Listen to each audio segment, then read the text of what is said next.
told me he was all set. Excellent. Okay.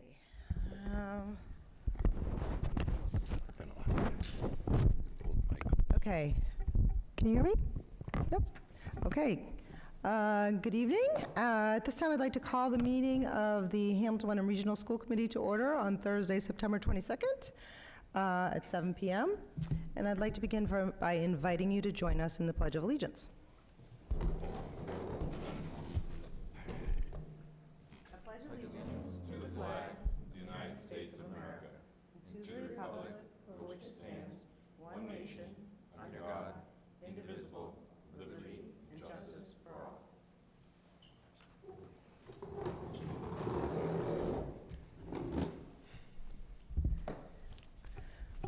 Okay.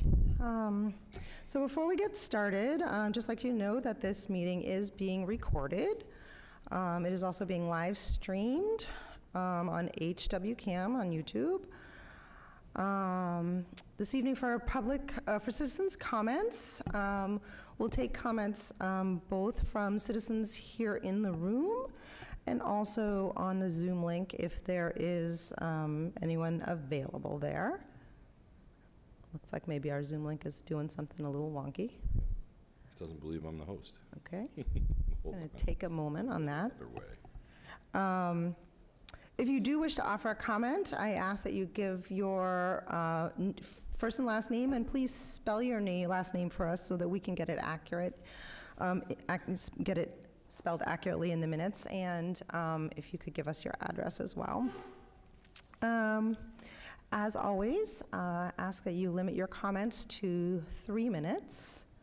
And please know that citizens' comments are the opportunity for us to hear you. It's our opportunity to listen and for your opportunity to be heard. So it's not a back and forth, it's our opportunity to listen to you. Mr. Tracy, do you want me to take a pause, or does that look like it's coming up? Trying. Here it comes. Okay. All right. I might just wait till we get the Zoom link up to see if we have anyone there so that they can hear if there are citizens' comments in the Go room. around. Okay. All right. Looks like you're alone in the Zoom, Mr. Tracy. Okay. I like life. At this point, if anyone in the physically present in the room would like to offer a comment, I invite you to step up to the podium.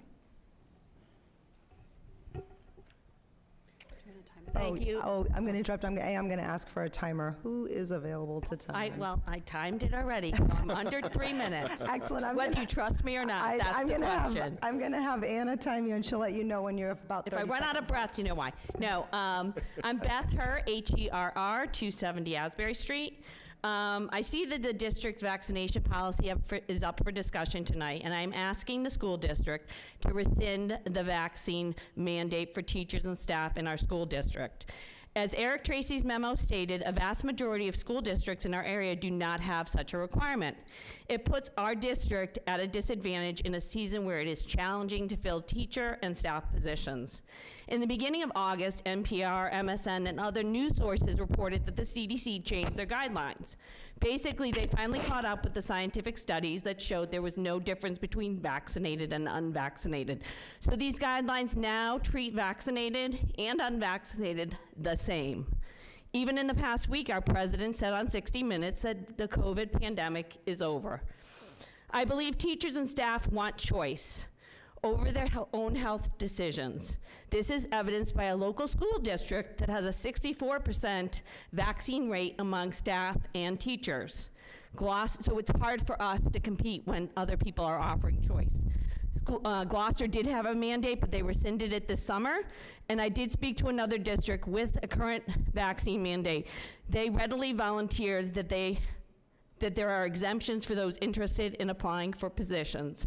When I asked further about the process, they said the applicant only need to file an exemption. There was no exemptions denied. So to be clear, the district was not approving exemptions, they were accepting them. This takes the burden off the school district. Someone sincerely held religious beliefs are personal and private. There should never have been, nor should there be, moving forward, an approval process. Who gets to determine which exemptions are approved and which ones are denied? And what are the criteria? Not to mention, I believe it is unconstitutional to discriminate against someone based on their sincerely held religious beliefs. I believe the current policy is an open door to legal challenge. The policy that was voted on by this committee last September 23rd stated that the policy is subject to all documented legal exemptions. Based on Eric's memo, it does not appear you are following your own policy if exemptions are not being accepted by the district for those applying for positions. This is deeply concerning. In fact, if that is the case, it appears some may have been discriminated against already, in which case, you as a committee may want to consider reparations for those you have harmed by your current district policy. In conclusion, I believe the policy as it stands is discriminatory and opens us up for legal challenges as the district's own policy is not being followed as it is written. On a practical side of things, the policy That's 3 also minutes. puts our district at a disadvantage to compete for teachers and staff. Thank you. Thank you. Okay. Is there anyone else in the room who would like to offer a comment? Please approach the podium.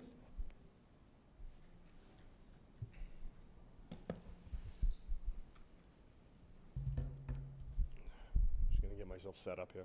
Sure. I'm blind. Okay.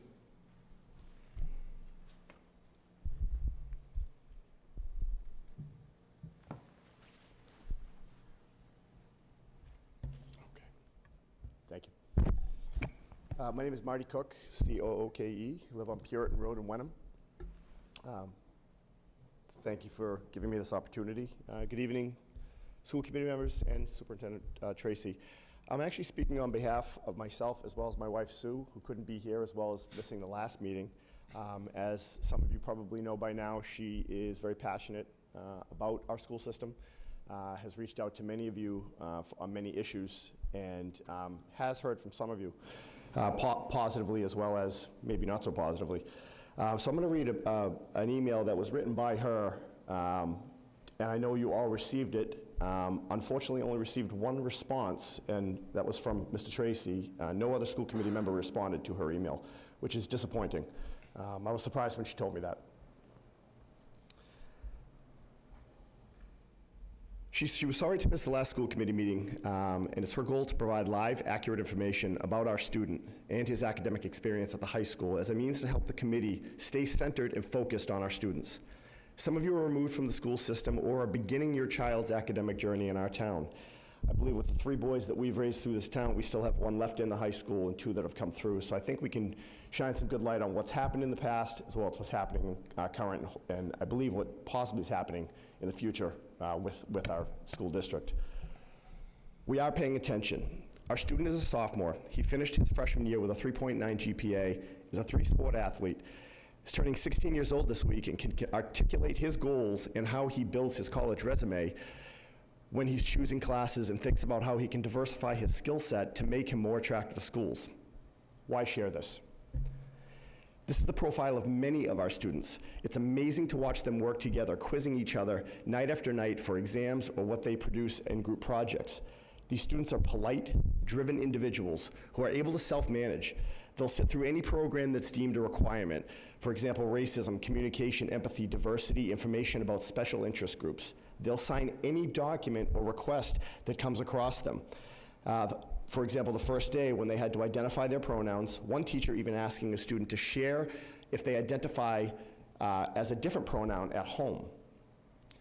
They'll do anything to move forward and not belabor the point that's being driven in their brains and taking away from their valuable time.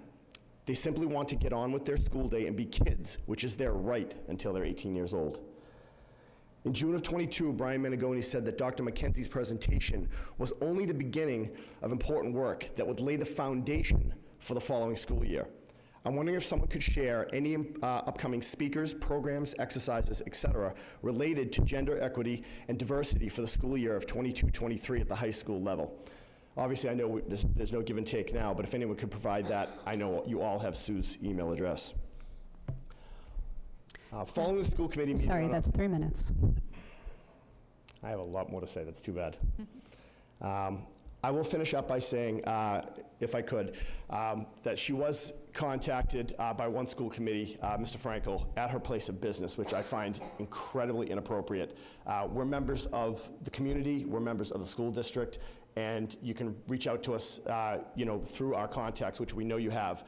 It's incredibly inappropriate to contact any of us at our place of employment. Thank you. Thank you. Okay, looks like there's no one on Zoom. Does anyone else in the room want to offer a comment? Okay.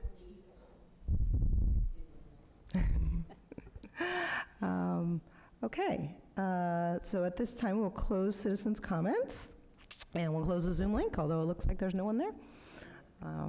Okay. Next on our agenda, we have a reading of the school committee protocols. I'm going to ask Jen to do that.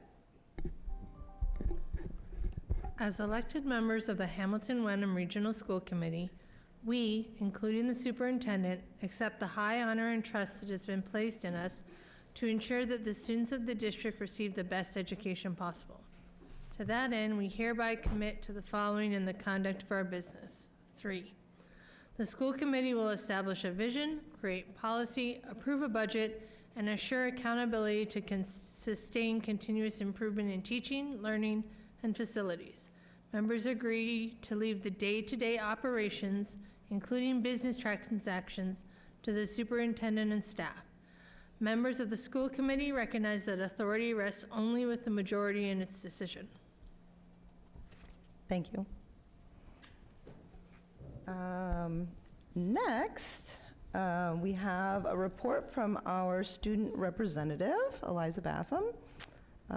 Eric, I don't know if you want to do any introduction? Before Eliza starts, Eliza, as many of you might know, is our opening day speaker, and took the house down, got a standing ovation, so you did a great job. But Eliza is the president of the senior class, and this year we've changed around the structure a little bit to allow each of the presidents of the grades to have the opportunity to speak, so they all have the opportunity to come. So Eliza will come to this meeting.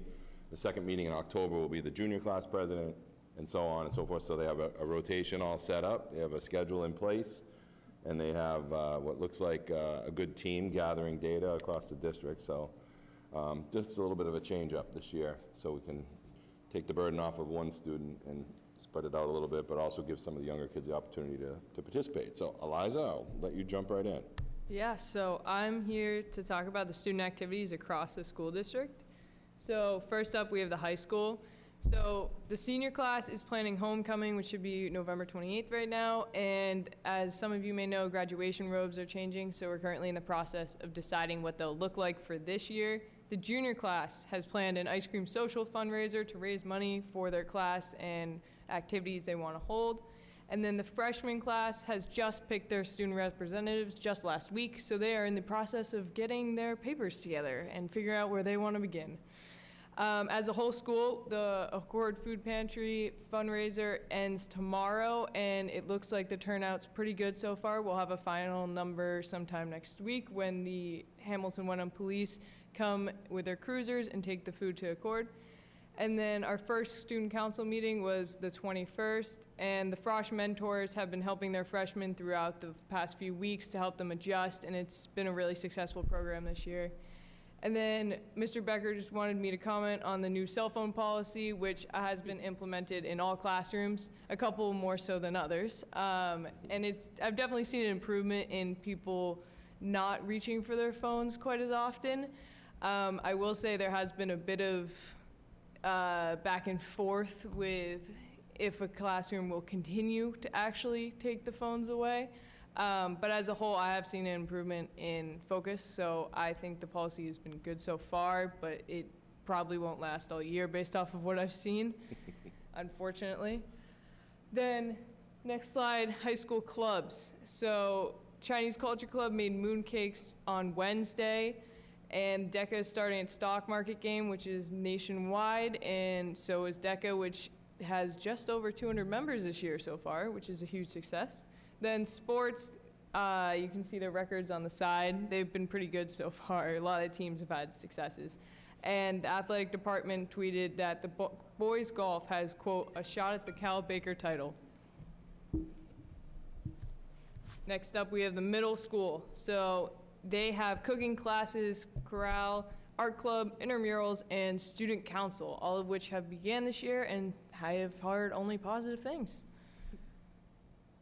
Then at Winthrop, the principal informed me that they had their curriculum night, along with their Friends of Winthrop Ice Cream Social, called the Winthrop Back to School Tonight. And the principal commented that there was a great turnout for students and families meeting new teachers and seeing classrooms, then enjoying pizza and ice cream on the playground.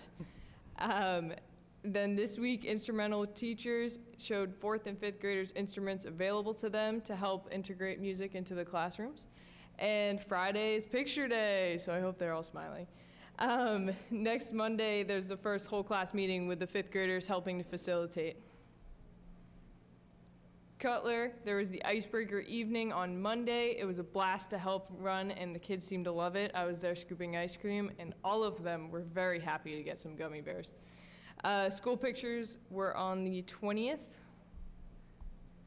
And finally, Bucher. They welcomed the class of 2028 successfully, and I was shocked to discover that they are the class of 2035, sorry. And they also held an ice cream social welcome back to school night. And from the principal, it was great to get the community together, have some social time with ice cream, and get families into a building where students could share what they have learned the first few weeks of school. So as a whole, the district, I'd say, has began its regular programs, and everyone seems to be very happy so far. Thank you. Thank you. That's really helpful. It's always good to hear what's going on. Does anyone have any questions for Eliza? Thank you. Of course. Thank you very much. Thank you for the opportunity. Okay. Eliza's going to go do homework now. All right, yes. Thank you. You're welcome. Thank you, Eliza. Thank you. Okay. Next, before we do the consent agenda, does anyone have any items? Well, I'm going to say I would like to hold the minutes from August 18th. Does anyone else have any items that they want held? Okay, Amy, are you willing to make a motion? Oh, sorry. I move that the Hamilton Wenham Regional School Committee approve the consent agenda as listed, minus holding the minutes from August 18th, 2022. Second. Second by Jen Carr. All right. Oh, I am just making all kinds of noise over here today. All right, there's no discussion. All those in favor? All right, and it is unanimous of the 5 members present, and the motion passes. So I held the August 18th minutes. This is, I think, Anna, were you going to hold them also? I Did you have a was. question? So I actually don't have a correction. This is more something just for the committee and maybe specifically for the secretary. I actually think that Mihaela does a wonderful job, and I loved the detail that she put into this. However, my concern is at one point, she links, let's see if I can find it. She actually linked the YouTube link to HW Cam. I'm trying to find that now. Or 4. Citizens' comment, number 4? Yeah. I'm just going to put this out to the committee that when I was the secretary, we had some discussions regarding, it was actually about exhibits, but regarding not having exhibits being linked to live websites just because these are supposed to live in perpetuity. And so I had a concern about, I actually think the way that this is written is absolutely fine, but those 2 lines would maybe not be hyperlinked where it says, just because I wouldn't want, hypothetically, someone 3 years from now trying to click on it if it no longer exists. Sure, that makes sense. That's just a thought. I'm open to anybody disagreeing. Are we fine with the other hyperlinks? So the exhibits are PDFs, I believe. But if you feel like they're not sort of, My concern is that they'll move. yeah, I don't know. I will say one thing that is a little bit different is that the exhibits are linked to our own, whereas Right. the other is linked to something that's outside. Like we have no, like No HW control, can't, yeah. could make a decision to do something that we wouldn't have any control over. No offense, HW Camp. Okay. Anna, do you have another question about that? Not on that topic. I had another correction, but Okay. I can opine on that if you want an opinion. No, not unless you want to. What was your correction? I just wanted to correct the spelling of one of the student presenters. Right now it says Aeneas Strozzi, and I think that his name is Aeneas Strozier. And for what it's worth, there's a period there instead of a comma. But I was mostly picking it up because the name was not right. Okay, I'm having trouble finding that part. In the one? also present It's section. on the screen right Yeah, now. on top. Oh, excellent. Okay, Thank you for pointing Yeah, that his out. name's spelled incorrectly, his last Okay. name So it's got an R on the end. does. Okay. Okay. Could I have a motion? I move that the Hamilton Wenham Regional School Committee approve the minutes from 8/18/22 with the correction of removing hyperlinks to external websites and correcting the spelling of the second student presenter listed. Second. Second by Anna Seizik. Is there any discussion? Okay, all those in favor? All right, that is 4 in favor. Those opposed? David, you with us? Sorry, no, I was just reading the minutes. Are you in on that vote? Sorry, motion. I'm sorry, did you want to vote in yes or no on the minutes? Oh, on the minutes? Yeah, I guess yes. I hadn't had the opportunity to read them full, they're lengthy, but they seem reasonably accurate. All right, let's shoot again. All right, do you have any questions? So we're going to vote on the minutes one more time. Yeah, all those in favor? Okay, and that is unanimous of the 5 members present, and the motion passes. Okay. All right. Next up, on new business, we have, it is to you, Mr. Tracy, the superintendent draft goals.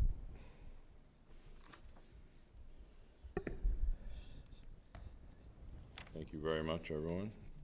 I can get this to fit the screen, there we go. So annually, superintendents are required to work with the school committee to set up goals for the year, generally aligned with the district goals, which we've already gone through and approved and generated.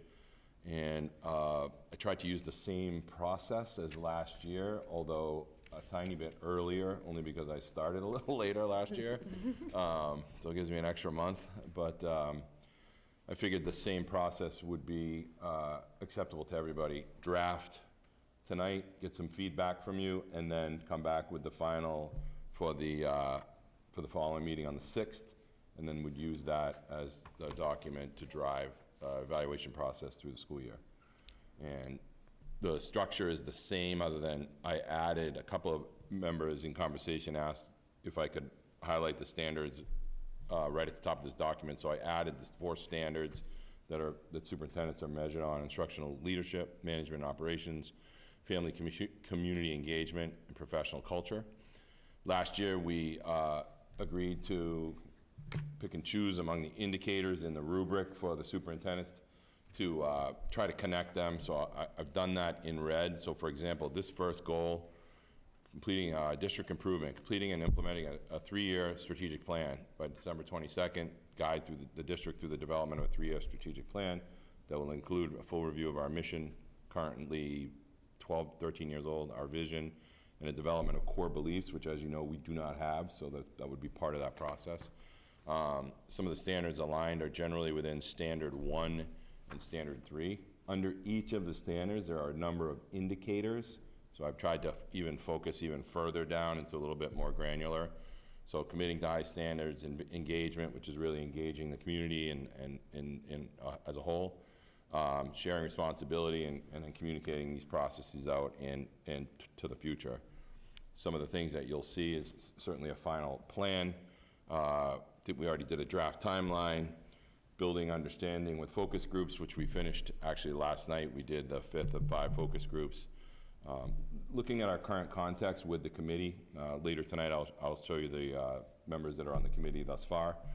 And we'll start in the middle of October, starting to really look at the context of all of the data we can find. And we'll use all kinds of data that was collected last year, including the SOA report, the entry plan, any documents related to things like handbooks and anything related to mission, vision, and things that drive even at the school level, what they're, the CARES, which I don't think is posted here, but there's one in every school that they each have their kind of own mantra.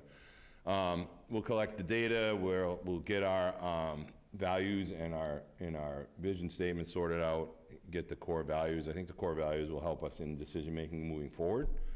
And then listing the benchmarks. These may change a little. I may add to this or kind of refine them a little bit.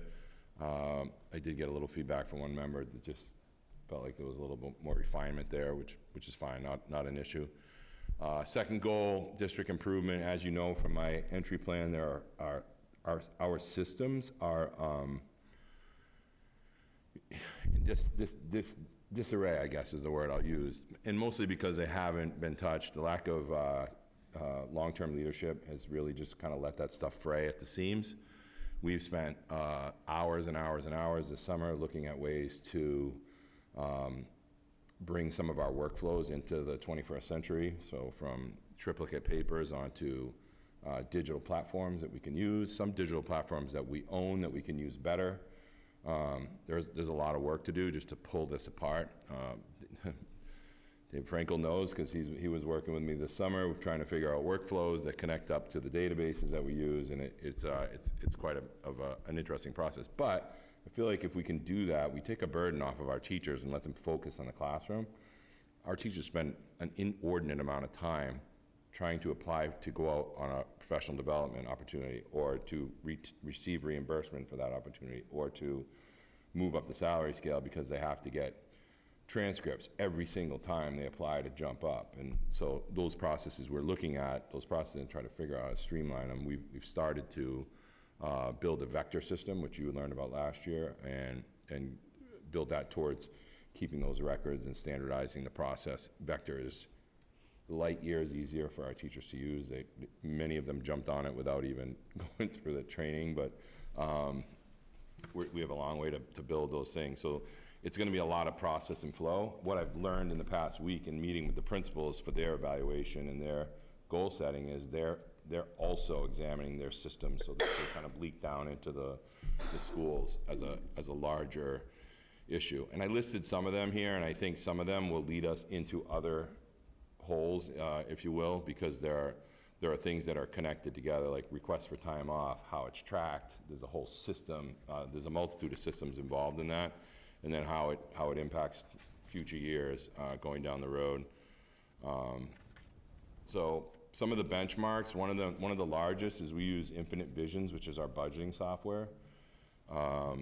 Probably 6 years ago, maybe 8 years ago, there was a decision made to keep the software grounded, what they call on-prem or on-site. So we have a a server that we manage the software from.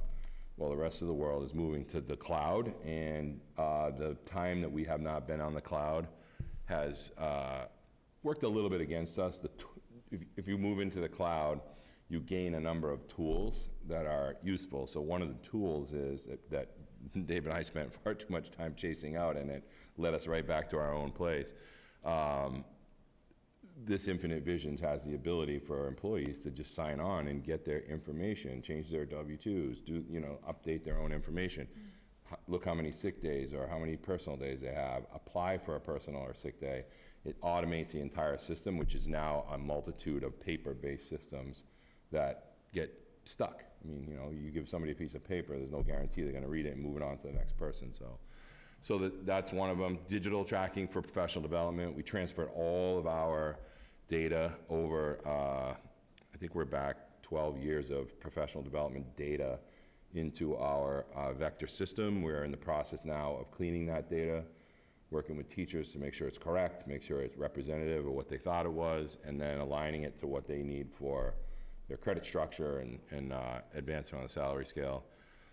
Credit tracking is a whole separate issue. There is really done on paper, so we're trying to move that into the same system.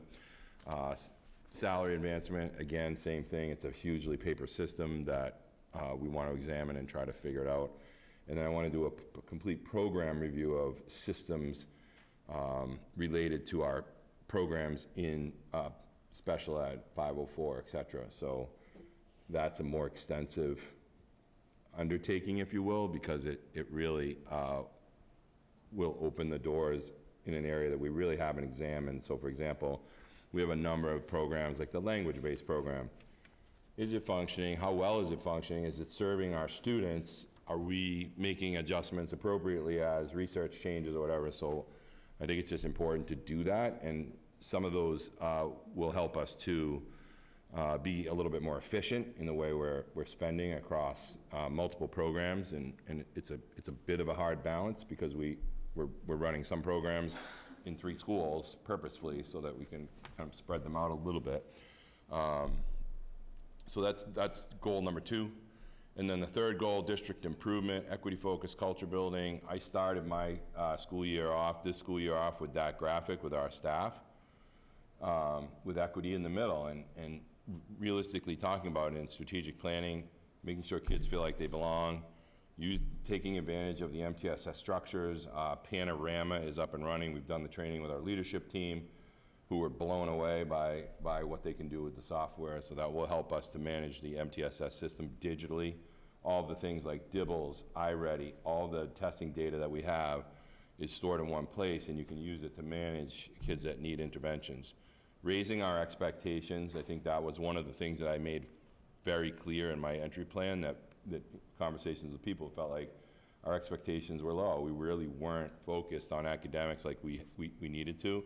And part of my opening conversation with teachers was like, let's get back to that joy of teaching. COVID's taken a lot away, and let's bring that joy of teaching back. And then professional development, really examining our professional development, encouraging our teachers to get out there. The last 2 years, if you go back in the budget, the money we didn't spend was generally a large sum of money related to professional development because nobody was going out. Nobody was going, there was no big opportunities for people to go to training.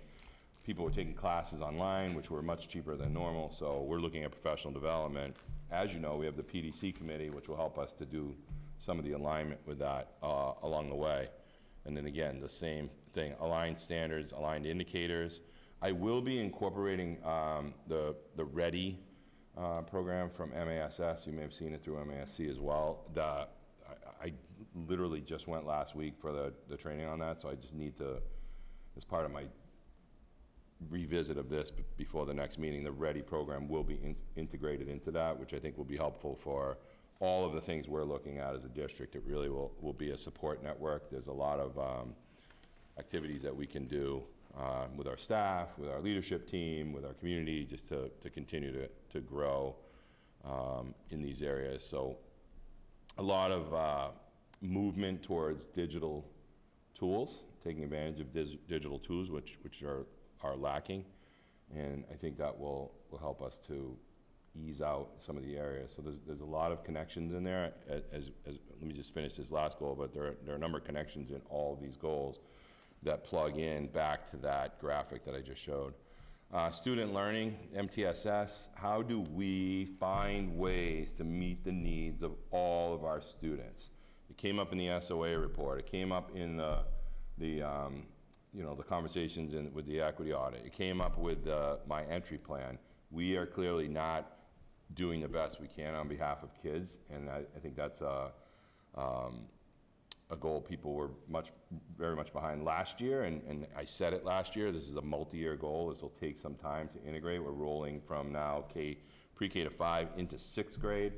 We're carrying data for the first time ever from across that transition from 5th grade to 6th grade.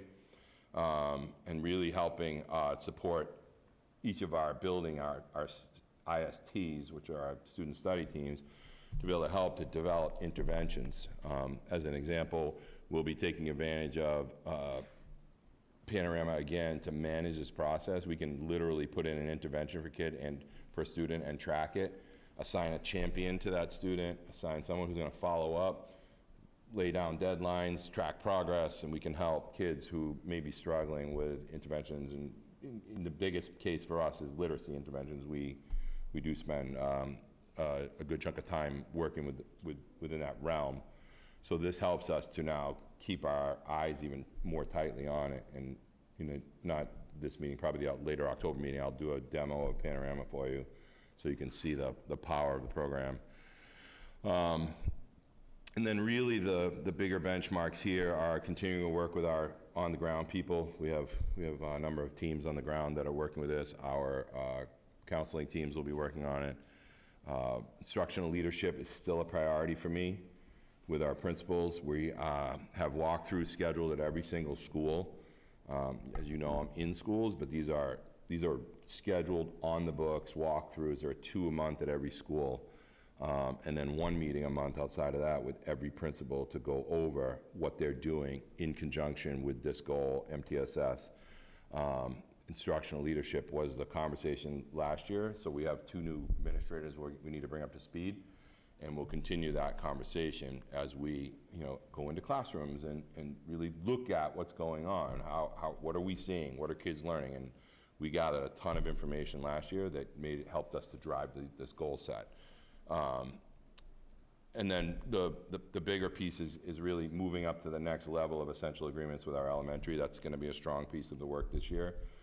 What do we agree upon with kids who may fall into level 3, that smaller percent, like 4 or 5% of kids that still struggle after interventions? How do we now take down the barriers or whatever might be getting in their way? I'll give you an example. We learned last year that kids in the younger grades will tend to be pulled out of their classroom for their intervention, but miss their math for that period. So we dumped that all out, changed that all around. We're really pushing. Tier 1 interventions happen for everybody. It's just that school. Tier 2 interventions, we're trying to push the majority of those back into the classroom where they belong. And then this Tier 3 part is the more complex, like how do you meet the needs of that smaller, finite group of kids. So if I go back to this graphic, all of these goals are district goals. You'll see in a couple of weeks, well, on the 6th, school improvement plans that they're working on now, the principal goals, and some of the goals that we're working with across the district with the teachers will connect to this 100%. Last year, we heard that the teachers were overwhelmed by the initiative. So basically, I focused on 2 initiatives with them, the DEIB work and the MTSS work. I said, that's all I want you to focus on this year, because that's your job. That's what we do every day. So things like cultural competence will become part of this. And that's, I don't know if people know, but the state is moving the teacher and the administrator rubrics. They're adding in cultural competency as a new piece, along with the SEL, into the teacher evaluation rubric. So we're ahead of it. We'll be ahead of the game a little bit. Before they even put the rubrics out, we'll be working in those areas, you know, and again, breaking down barriers for kids so they can succeed in the classroom. And that's really the theme that cuts through all of this. How do we, you know, belonging helps us to break down barriers, the supports in MTSS, having expectations for all kids, and then helping to sustain high quality professional development. And then that plan, that strategic plan, 3 years out to be able to know where we're going. So gladly take any feedback on that. Thank you for that. So, like you said, these are draft goals, so this is the committee's opportunity to give you some thoughts and feedback. I don't, Can I show one thing? Just to absolutely. people? So for those who weren't here last year, at the top of this document is the rubric that the state uses. It's called the superintendent rubric. It's very simple, but it's complex. So it takes, as people learned last year. Not simple. I would like, Yeah. I will say that I did send it to the committee. Okay. So I don't know if you all had the I just wanted opportunity to make to. sure that the people who are new to the committee saw this. That it is a fairly complex document, which is why not only did I go for the standard, I tried to focus in on some of the indicators to help you as you make decisions through the evaluation process. I didn't No, know you but were I ahead of think, me. yeah, well, no, I think that shows, I mean, I think that that was very helpful to show, and that is why I sent it out. And especially for the two members that haven't done the evaluation process, having those indicators, I mean, that, there's really no way to do without having those focused in on the indicators. Right. It would be impossible otherwise. At this point, I think I'm just gonna, rather than try to structure this too much, I think I'll just, see whether people have something to say and provide some feedback, and we can do it that way. Anna? Thank you, Dana. Thank you, Superintendent. I love it sitting next to you because Dana and I do have one of the same questions, which is on goal number 4. You changed the structure a little bit. Everything else had the standard and then the indicator, but for goal 4, you added the heading, and in doing so, I think you forgot which indicator for that first standard. Oh, that's purposeful. The instructional leadership? You want it to be all of them? Yep. Yeah, it's really covers, if you go to instructional leadership, that go all the way to the standard level, this definition fits it. The educational leader promotes learning and growth of all students. And I think that is the straight up link to the MTSS goal. So is it your intention we should evaluate you on all of the indicators within that entire standard? Because that's a little different than the other times you've used even standard 1 and other places, you had a specific indicator. I just want to make sure we're going to evaluate you on all of them there. And I'll just jump in, because Anna's asking a real question just about from our end of things when we actually do the evaluation.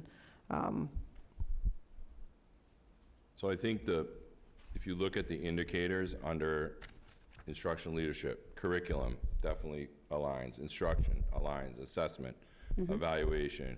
There's nothing in that standard that I think should be excluded. If you want to hone in on a couple, I'm I think fine actually do we that have as to well. I think we actually have to come to agreement on which one. So either all 6 of them or 2 or 3, but this is something that as the committee, when we go through it, we have to look specifically at which indicators. I'm happy to look at all of them. I personally love a broader brush than a less broad brush, but for your benefit and for everyone's sanity, I think we should either decide as a group all of them, or you choose the ones you want, in the same way that you've done for every other goal Yep. and every other standard. So I'm happy to do all. It just means you're going to get feedback on all 6 of them. If I might make a suggestion, I would say the 2 that are on the screen are probably most pertinent. Data-informed decision-making, which is what we're doing. We're building this data warehouse through MTSS, and then student learning. I think there's nothing less important than driving improved student learning, so. So if I may, just, I actually, weirdly, I think we are the senior people. I can't even believe know. that those words are true, but that is true.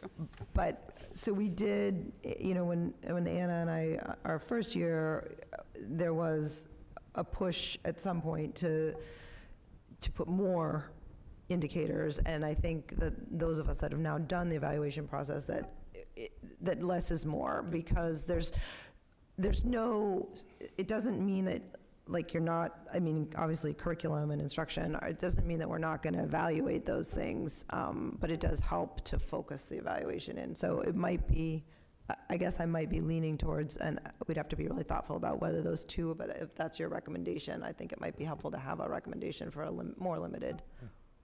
That's other people might chime in. I just know that it has been a source of contention in the past. I don't imagine it will be now, but they are specific indicators with specific data points and benchmarks. So I think partly just for consistency of your goals, it's the one goal that doesn't have a set of indicators. So either make them all 6 or choose a couple. I think a superintendent should be evaluated on all of them. There was a hilarious meeting early on where Dorothy Presser and I went head to head, and I said, why are we, there's language that says you're supposed to be evaluated on all of them, and over time, we've come to learn, that's almost too much for an evaluation. So I just think, my feedback is I think you should decide so that we can all be in agreement on what we're looking at when we get to the end. Related to data, though, Eric, I do have sort of a question. I don't know if this may not be your goal, but woven throughout these goals are so many pieces of software and data and digitization and so many things. And those are love languages of mine. I love that we're talking about modernization and data. My question to you is, does the district have a dedicated DBA?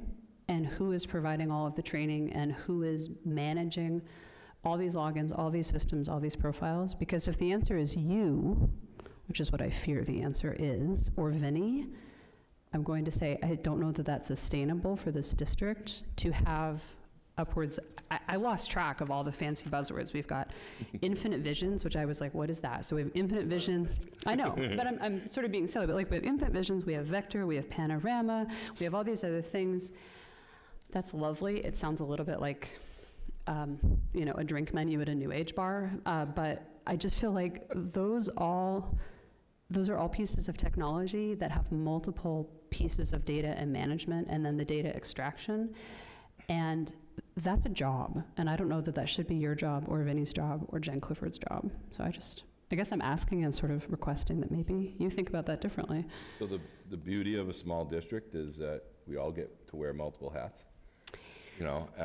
but Vinny's always been the person responsible for Infinite Visions.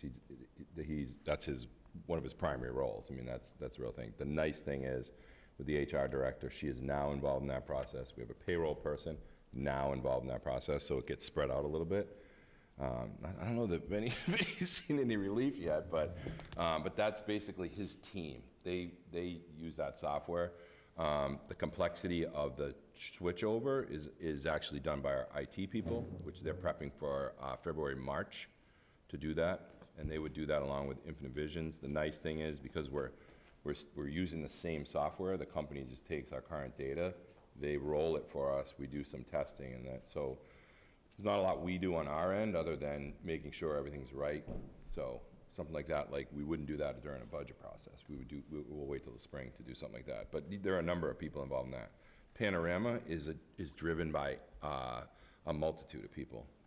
The only thing I did to Panorama was pay the bill, honestly, because Panorama is designed to help IST teams function. We have 5 IST teams. We also have counselors across every school. They basically can work within this data set and start to either mine data, add data, adjust data, and then we can share that data with our teams, like our literacy data teams that meet monthly. There's really not a lot of back and forth with Panorama. It's a team driven, so it'll take literally everybody building towards the database. It links to Aspen. Mm-hmm. So it takes information from Aspen, like student attendance data. That's one of the things we track anyway for the state. So it automatically links every night. It updates automatically. Anything we do for testing, we can just upload, or the company will connect straight up to. So Dibbles is the best example.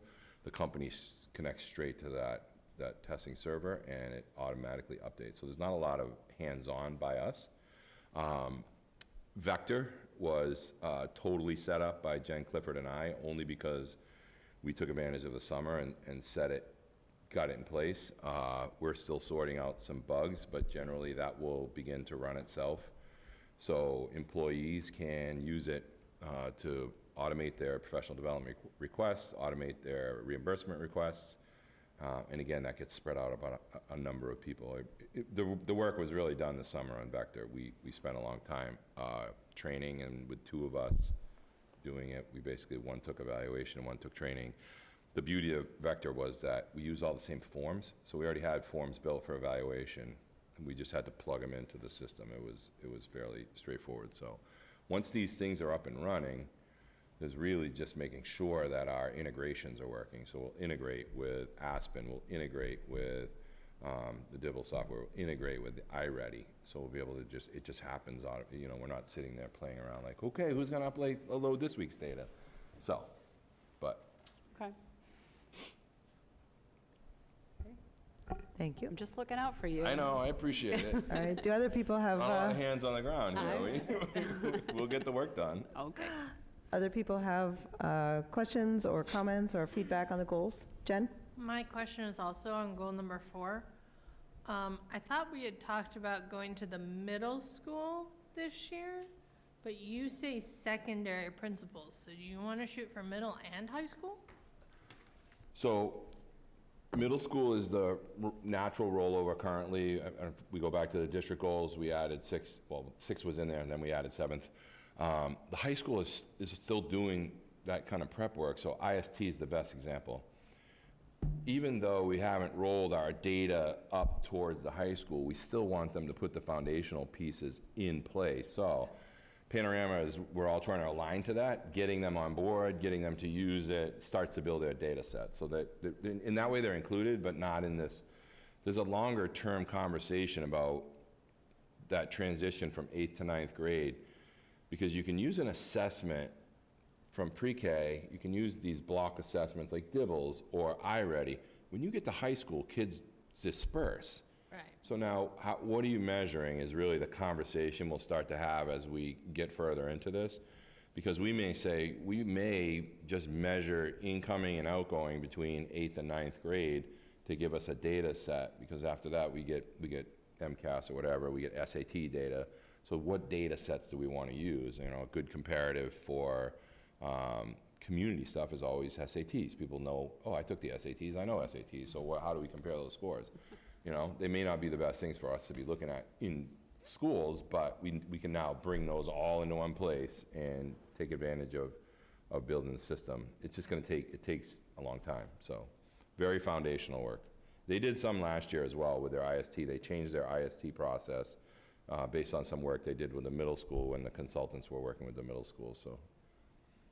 Everybody's kind of moving in the same direction right now, which is helpful as well. Excellent. Jen, did you have anything else? That was my only question. Okay. Amy or David? I don't have any questions. I just wanted to say I appreciate sort of the structured layout of this, and also I did have questions about some of the software you mentioned, and they got answered with your response to Anna, so That's what thanks. we like, when we ask each other the questions we need. Yeah, it's good. All right, great. David? No, thanks. Um, There's plenty to read. Yes. Eric, I have a couple of things. Mine are sort of more logistical. So when we did last year, so these goals, you've got a student learning goal and you have 3 district improvement goals here. And last year, we didn't have a professional practice goal. Mhm. And I felt like there was going to be one this year. Oh, I know why, because we used NISIP, the schools, the new superintendent's, and I'm Yep. selling it. Okay. I'm selling it for another year, Okay. so I can add that if you want. Well, That's what we ended up doing. so I'll just maybe behind the scenes, sort of what happened from those of us filling out the application. I mean, the evaluation is that you had initially put that professional practice goal, which, and, you know, Dorothy and everyone advised us was sort of the typical professional practice goal. And we, as a committee, gave you feedback that we didn't think that was really necessary. And then, when it came to fill out the applications, all of a sudden, I mean, the evaluations, all of a sudden, everyone went, wait, it tells me I have to rate this. So I guess my question is maybe to you, but also to the committee, do we want to include that professional practice goal, which I guess what I'm hearing is it would be basically that same, complete the I have program. to do another, yeah. Right, which you have to do full program. anyway. Right, it's a requirement. It's a requirement, so, and the feedback I did get from the MASC was that, like, we can do what we want. So, you know, while that was sort of strange when you were completing that evaluation form, there was sort of this part that was a little bit blank. Maybe I should explain it to some of the people that may not know what it is. Sure, yeah. NSIP is New Superintendent Induction Program. It's a requirement by the state for any brand-new superintendent, even if you're an interim, to be in this program. It's a sometimes 3-year program. You do have an extension year. And basically, what happens is 2 times a month, we meet with our coaches and what they call our coaching table. So they've linked us up with, I have 3 superintendents in my group. So we're a cohort. There's 36 of us, I think, altogether, but we're broken into smaller groups. So I work with 2 other superintendents and 2 coaches, and we meet usually 2 times during a week each month. So we'll do, I think we're on Tuesdays and Thursdays, 8 to 10. We meet to go through something like the READY program, or we'll have case studies to review. Like we did a case study, but the beauty is you create the case study based on something you're working on, and then you start to have that conversation. There's also all-day trainings. So they did a lot last year, of course, with equity and belonging. They're doing a number of things with equity this year, but they're also really trying to help us through thinking out those strategic planning process. So what's your opening strategy was the one I went to last Thursday. We spent a day talking about what our opening strategy was from the start of school. So that was really good to hear what other people were doing, to get that information from people. And it will continue this year the same way that we're doing. We happen to be aligning with strategy and strategic planning, which is helpful, super helpful. And then I also have my coach on call. Like I can text him and call him, and when I'm like, okay, I don't know what to do, but unfortunately, most of the coaches are available. Like I could reach out to any of the, I think it's 26 coaches or 25 coaches or something. So it's been a really good program to gain some insight, learn some tips and tricks, make some connections. Like I've already called, the Brookline superintendent is in my group. I've called him about something, he's called me. The Westford superintendent is in my group. We were comparing notes on a case study that he was trying to build, so that we had almost the same exact issue. So it's pretty cool to be able to do that. So I'll continue that for this year, and then I'm not sure what year 3 brings, but supposedly there's an extension year. So Okay, thank you for laying that out. I can add it if people are comfortable. Well, and that was, Yeah. thank you, that was helpful for the committee to hear, and I guess I would just look to the group as to give the superintendent what guidance about whether you feel like that's something that ought to be on here, or whether, we'll not, Jen? I mean, the superintendent Tracy's doing the work. He should get credit for it on his evaluation. Yeah, I tend to agree. I remember last year thinking, well, that was sort of a gimme. I remember my feedback was, I think that's, it's, well, and I think it kind of is a little, but I also think, like a lot of things we're learning with you, you put a lot of effort. You don't just do the bare minimum, you do quite a bit more. And so I kind of agree with Jen. Even what you just outlined here is, I think you should get credit. I agree with Dana. It is awkward to just have it be this black hole of nothing, especially when you are actually doing something.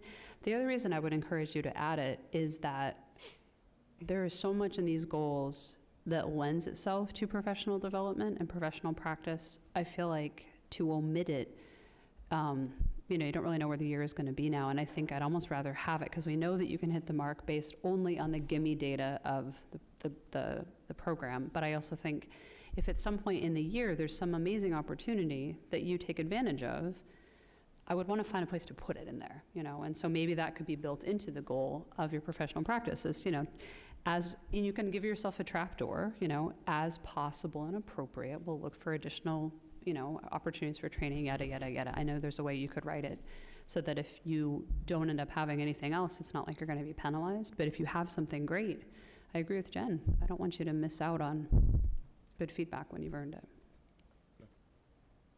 Okay. Other people have any other, I want to give David an opportunity. I do have one more thing, but I want to give David, do you have an opportunity, no, you just got here, but do you want to give any feedback on the goals, draft goals? No. Okay. All right, I had one more thing. It's actually up on the, I'm very in the weeds, you'll notice, up there already. Standard 1, indicator A, is actually curriculum.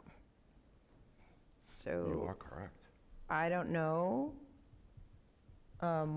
whether you're striving for standard 4, indicator A, which is commitment to high standards. And so. Yep, I'll fix it. Yeah,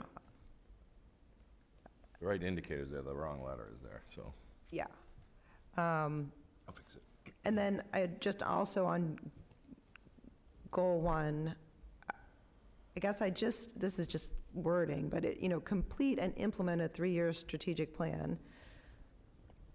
We're not going to finish a 3-year strategic plan in the year. We're going to implement, I don't know, I just thought it read funny, like I was like, Maybe complete the document and then begin. Yeah, We'll begin implementation. Yeah, I mean, that's just- We're not gonna wait till next year to start it. right, that's just verbiage, Yeah. but I sort of Maybe read that's- that and I maybe was that's a better like, way to, yeah, right, agree. yeah. Okay. Okay. Are we David? just talking about goal 1, or are we supposed to be reflecting on all, there were 4 goals, weren't there? Yes, so do you have, yeah, no, on any of them, and I wasn't clear, I guess, on that. Yeah, absolutely, if you have something to say on any of them. Yeah, can we scroll down, can we look at what you've expanded out on, I guess it's on goal 4. 4? Goal 4? My memory Whoop, my serves. butt. There we go. Maybe not. What's 2 and 3? Sorry.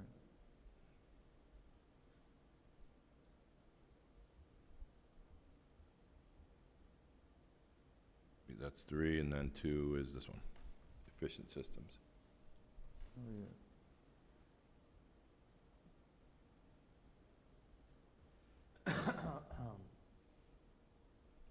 Building efficient system districts.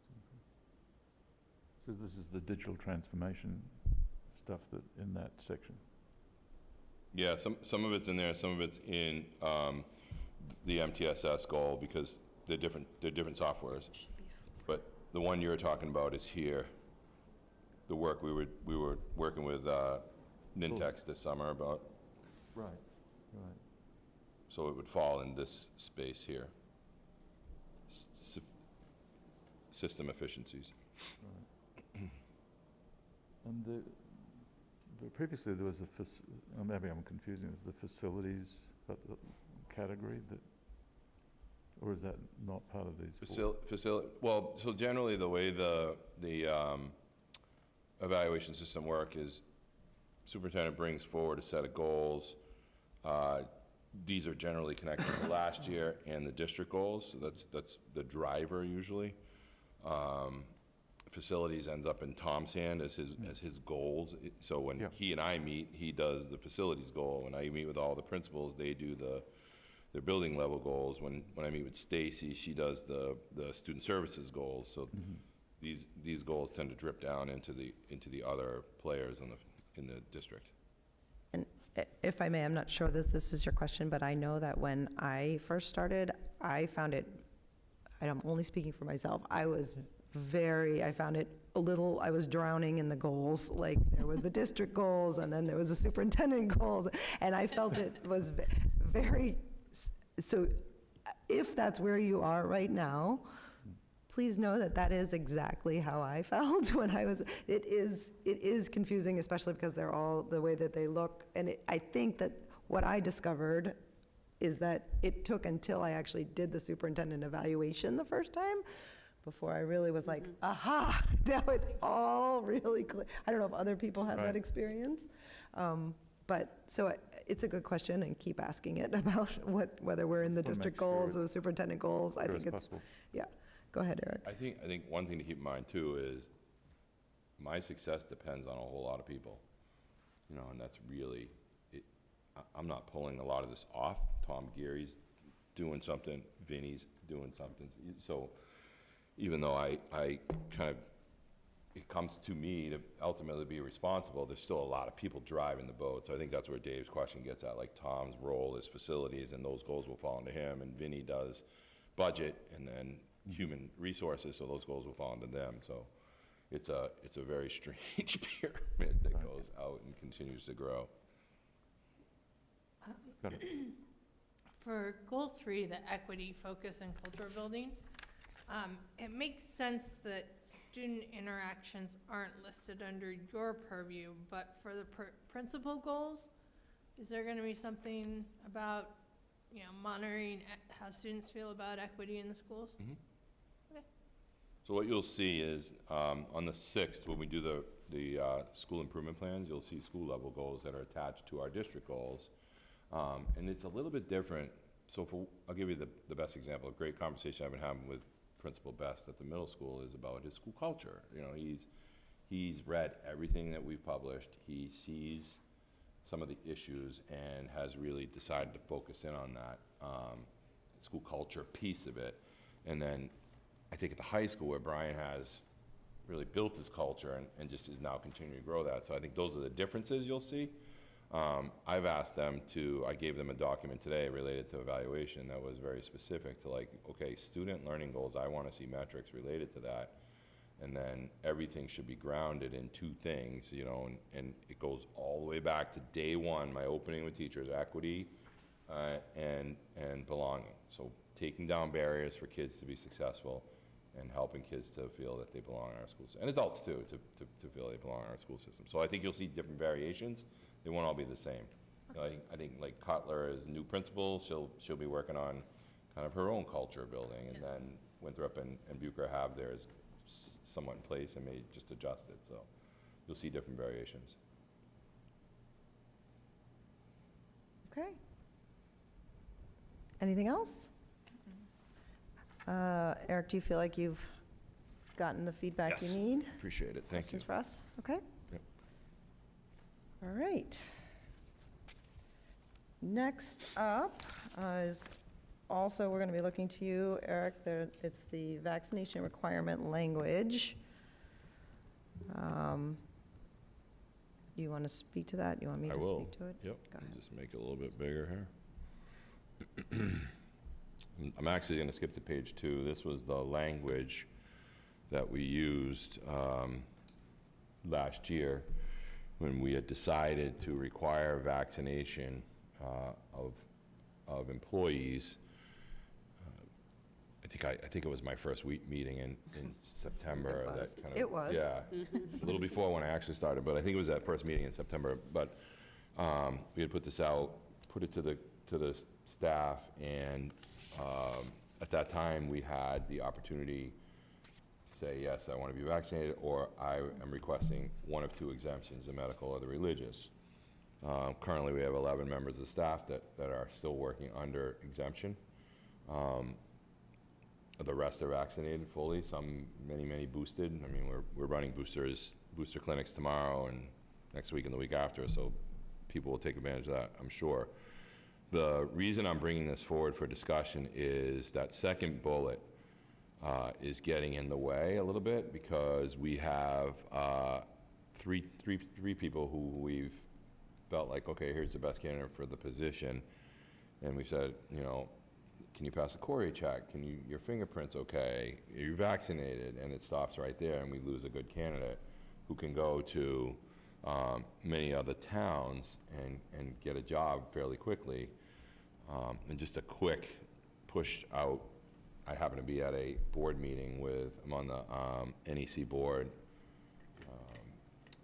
in Beverly, and I was with some of the other superintendents, so I just asked, and this is a quick poll of just the schools close to us that there is no vaccination requirement. And as our opening speaker had said, like Gloucester backed off of it. It's just really in a time when I can't hire all my positions. I still have like, I think 16 positions open, something like that, or 18 positions. So I think it's even more. okay, now we have another roadblock.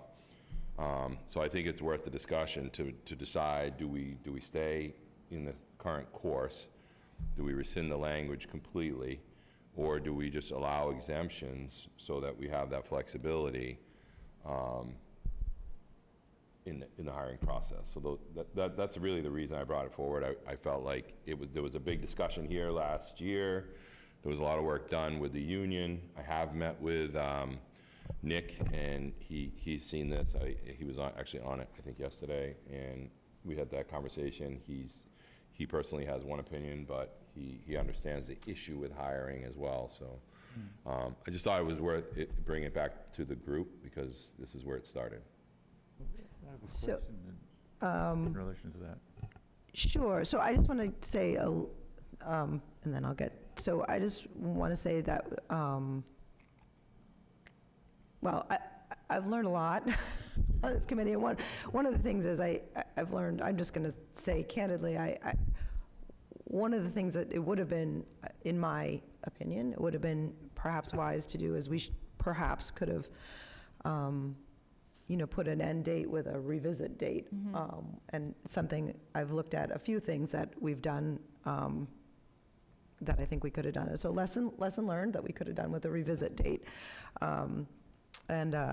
So I'm not sure exactly, I'm going to let David ask his question, and then we'll try to figure out how we want to structure this conversation. David, go ahead. Yeah, thank you. I guess my question is relation to all the insurances, health insurance, disability insurance, life insurance, as I understand it, that there's significant impact, or has been, but it may not affect the way you buy insurance, on underwriting pricing of risk where there is no vaccination. And I don't know whether that's... You mean based on vaccination? Yeah. I haven't heard Yeah, anything in regards to that. But I can ask our insurance company for you. Yeah, Follow okay, back up. it's not a question that they have when you get a The bid. renewal? No, Okay. Then it's, at least not that I've seen. Yeah, I don't think I've ever because seen the that. actuaries are They different. they generally look at it from a numbers perspective, where they're making money and where they're losing money, the number of claims versus, Well, that's it. but they never ask, they've never asked specific questions like that. No, That's not interesting. specifically do we require it.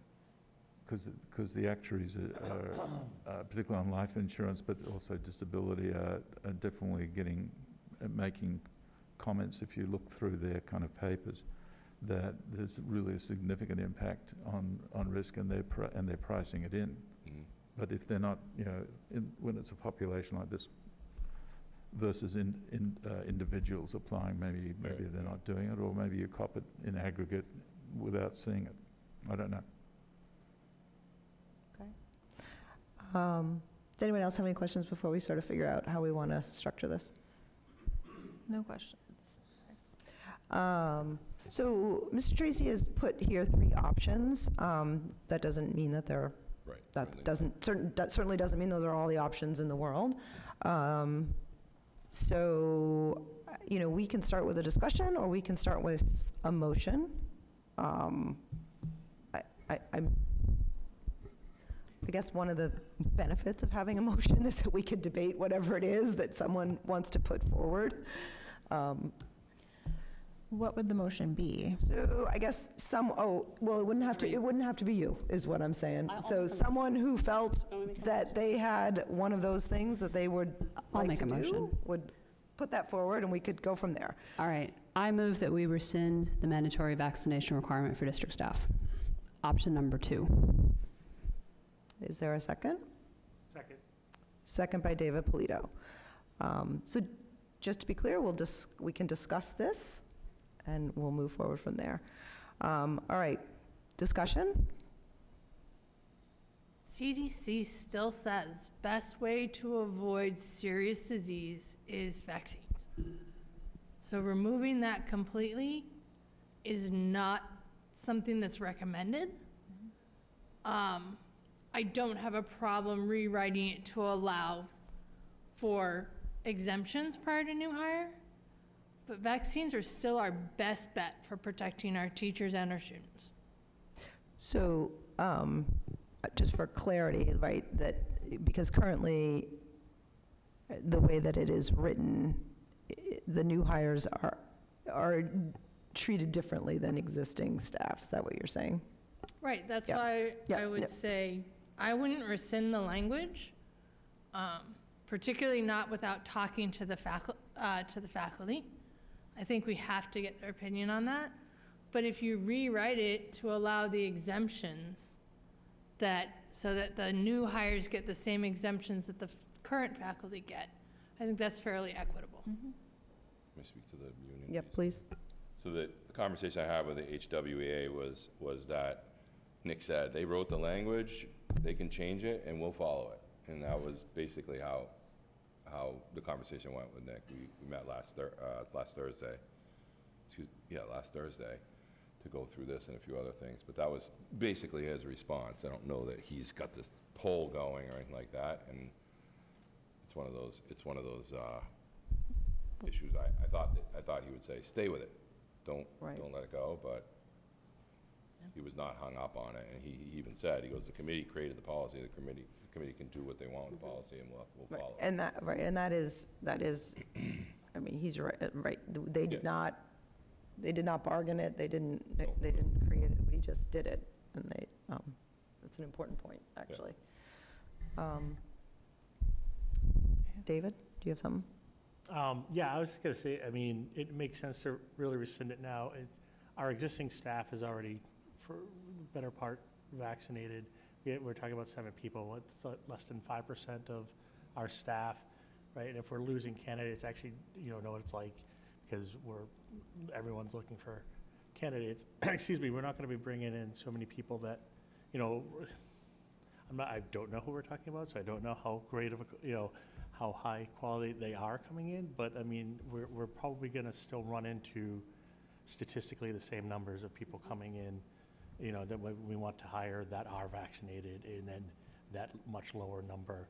So I think, the percentage will probably end up being the same if we could fill, our positions, and I just think at that point, any roadblocks we can get to get high quality candidates in here, get our classrooms, back to normal, and everyone feeling comfortable and moving forward, that we should, that's what we want to be doing here, and not lose sight of that. Other discussion? Amy? One thing that I wanted to point out is keeping the current language feels a little bit outdated. So in the language, talk about, this language covers only the initial 1 or 2 dose vaccine regimen. And it mentions weekly district pool testing, which we know is gone. So if we decide to keep the language, I feel like it does need to be updated. Regarding my feelings about what we should do going forward, I fully support requiring vaccines for our staff and our faculty. Okay. Anna? So I made the motion in the affirmative to remove it. I think sort of for some reasons that David Polito has elucidated. For me, this is just it's a practical statement. I fully 1000% believe in vaccination. I think they work. There's no question in my mind everyone should be vaccinated. However, I feel very strongly that one of the lessons learned of COVID is that public health decisions around these issues should not be made by people like us at this table. So I feel that it's interesting to me, I went back and looked at the minutes from last year when we voted on this, and it's amazing how much time changes. Last year, we took a survey of the teachers, and Leah Tabenkin and Rachel Lee, and at the time, it was a unanimous feeling like, yes, this is the right thing to do. But we're at a totally different period of the pandemic, and I feel like as a school committee member, we have been burned so many times by trying to do public health from the bottom up. And the fact that all of our neighboring districts are no longer requiring this, to me, this is not about vaccinations. Are they good or are they bad? I think they're good. But as an employer, we are now at this true competitive disadvantage relative to districts. We have staffing problems we can't fill. That creates other issues for our students. And at this point in the pandemic, anyone who really wanted to get vaccinated has gotten vaccinated. So I kind of agree with David that what we'd be dealing with were exemptions anyway. And so I think the net of it puts you in the same spot. But I feel like if the state at a DESE level or Massachusetts or the federal government had said all teachers have a vaccine requirement and we weren't out here on our own on this limb, I would support it. But that's not what DESE does. DESE puts it back on us as a local school committee, and as much as I feel like we all try to make good decisions, this is a public health matter. It should be decided by people with public health expertise. That is not us. It's hurting us in filling positions, and I think we're in a different place than we were a year ago, and we're very much in a different place than we were 2 years ago. So I think we need to evolve, and I think it's time to let it go. And if the state wants to reinstate it, I will let them drive the bus. I wouldn't fight it because I do believe in vaccines, but I'm sick of local school boards being the bus driver on public health. So for that reason, I think we should rescind it. Okay. Is there other comment? David? Yeah, I mean, Can you scoot closer to the mic sorry, for I me? Thank you. understand that argument, but possibly the qualifying language is as a last resort. That if there were equal number, if you really had available people that were vaccinated, and you have a choice between vaccinated and unvaccinated, the chances of an unvaccinated person is going to get much more severely ill and not be available is borne out by the statistics. So the real question is, are we so up against it that the only way to fill those positions is to accept unvaccinated? And I think pragmatically, I would say yes, rather than have no teacher. But how you word that policy should not just be, let's just hire everybody that's unvaccinated, or not imply that. It's like first preference for people who are vaccinated if they're otherwise qualified. I'm sorry, say that again? First select vaccinated people if they have reasonable qualifications, because you are taking on more risk Yeah. by hiring unvaccinated We people. can't do that. We get sued in a heartbeat.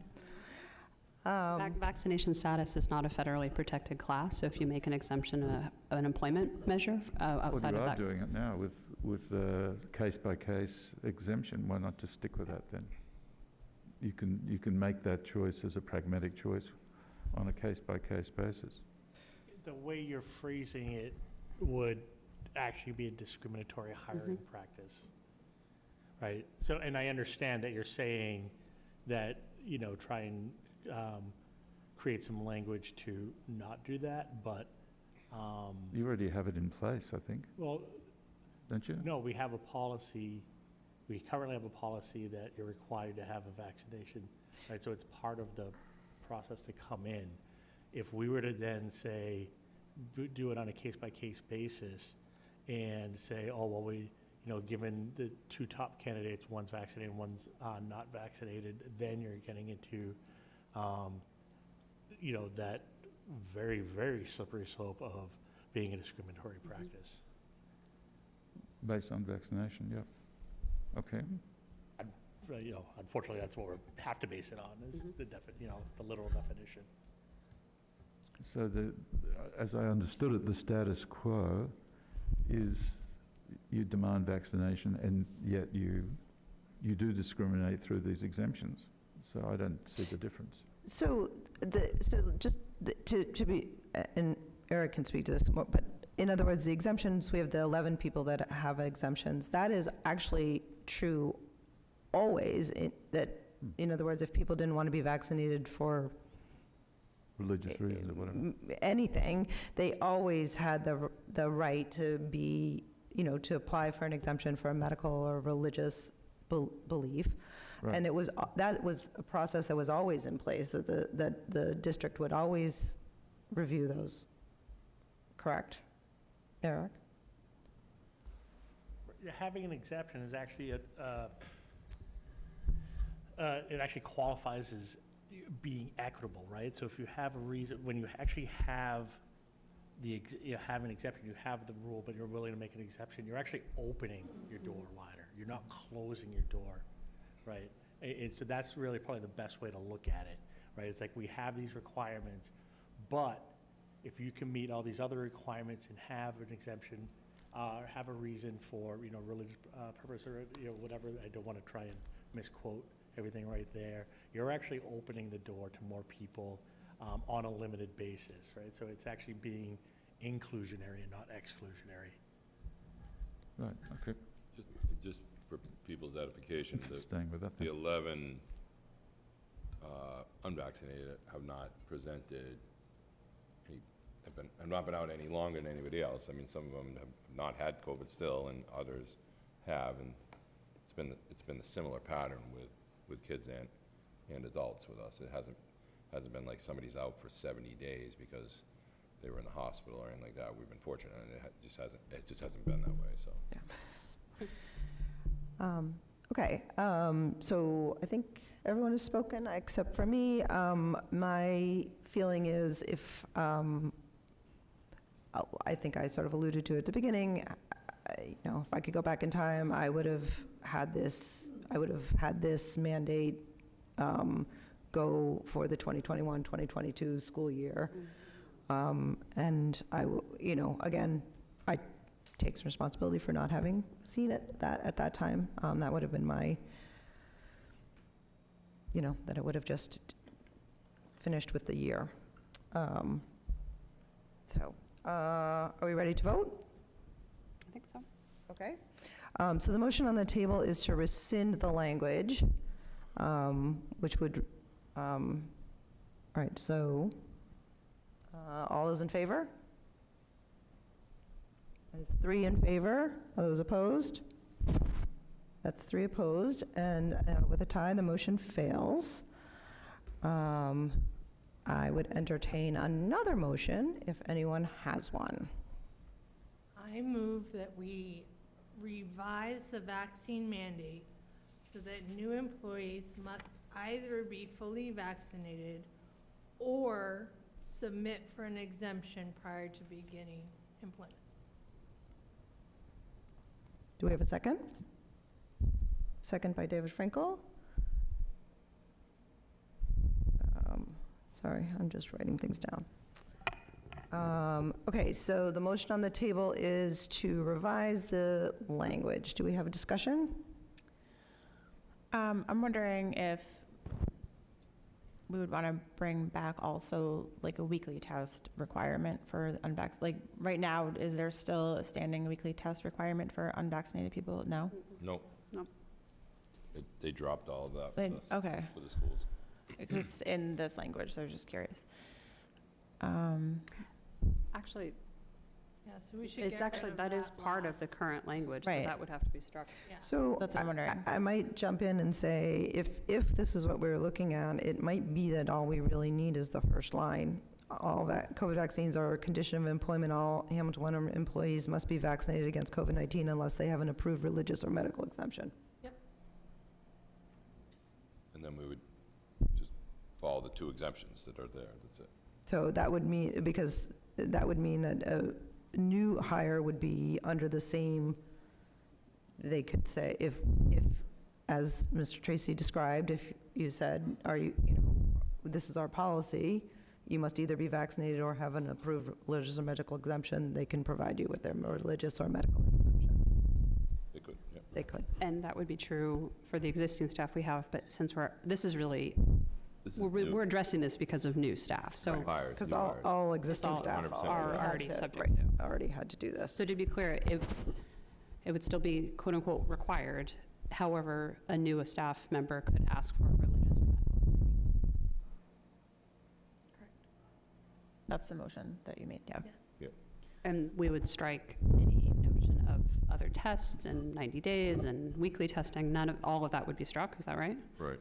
Yeah, so everything under all the bullet points underneath that first, What about, those. what about all the, are you still uploading COVID vaccines into the Synapses? So none of that exists. So can I ask a separate question regarding vaccination? The state requires other medical, right? Is that true for staff as well? Do they have to provide any other vaccine to prove that they were vaccinated for measles or anything else? No? Yeah. Tuberculosis is. Tuberculosis. Okay, so, well, my question is, so you ask them to provide proof of that?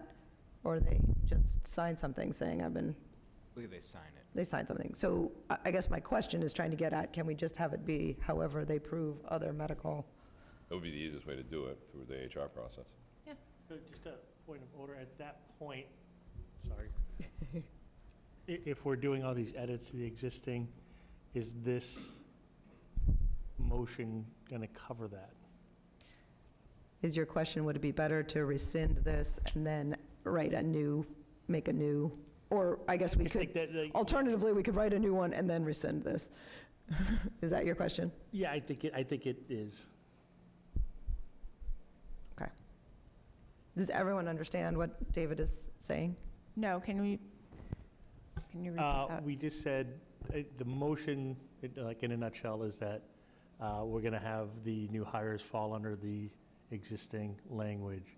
Okay. But in the same, that's what the motion is. In the conversation is, oh, by the way, we need to change all this language. Right, that's what I'm concerned about, is this Right. policy. So is not- procedurally, one way to do that is we could, not saying that we will, but we could, we're in the middle of a motion right now, we could just reject this motion, have a new motion which said, oh, go ahead, David. I was going to say, just move to, change the language as discussed. as Right, make a second. motion to change the language, and discuss it.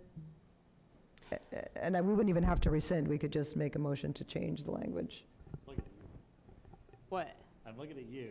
You guys live, as much as people drag on me, I pull motions out of thin air. You do, you're Well, good I'm though. also wondering. All right, whether- well, we are, Well, hold on, before- but before before we we- make a motion, we're in the middle of a motion. so, Exactly, and yeah. I still have a question, because there is, in fact, some language around the exemptions that exists that seems good. Yeah. Um, I actually remember that, these are, well, I guess not. I was going to say they're, Well, I feel like so if we do as has now been suggested, that we essentially require it but allow for exemptions, we still have these forms that say, and it says right off the top, the Hamilton Wenham Regional School District will comply with federal and state law and regarding exemptions, et cetera. Then it has a form, it goes to the form, there's a link to current guidance. It sounds as though there's still, if this motion were to pass the way it is, there would still be a use for this form, because new hires would be submitting a request for exemption if they wanted one, right? Mhm. So I feel like the third paragraph is something that you would want to keep, because it delineates the process. for so exemption. I'm going to push back on that and say that that could be procedural, I don't disagree with you one bit. because I think we might want to think about simpler is better. Mhm. David, you're laughing. I'll tell Think- you later.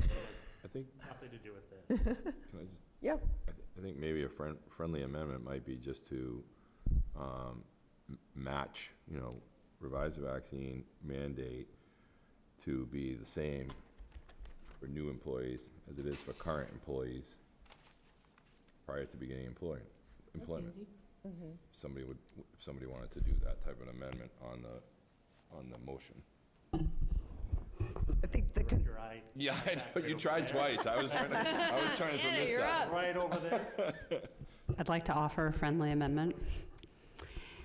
I move that we amend the motion on the floor to simply include the first line as presented with the following change. COVID-19 vaccines are a condition of employment. All current and prospective HWRSD employees must be vaccinated against COVID-19 unless they have an approved religious or medical exemption. Period. Beautiful. Done. Second. All right, second by Jen. Is that Jen? Yeah, that was me. Okay. Is there further discussion? I actually, Can we make a sentence that we revisit this in 3 months to see if it solved the hiring issue? I think that's probably not need to happen in this motion right now. I think that's a conversation we could have for Just tell me to bring it back. future meetings. Future meetings? Yep. Okay, yeah, I just fine don't with wanna that. get lost in the yep. weeds right here. Topic for future meetings. yes, Okay, add it. okay, okay. Okay.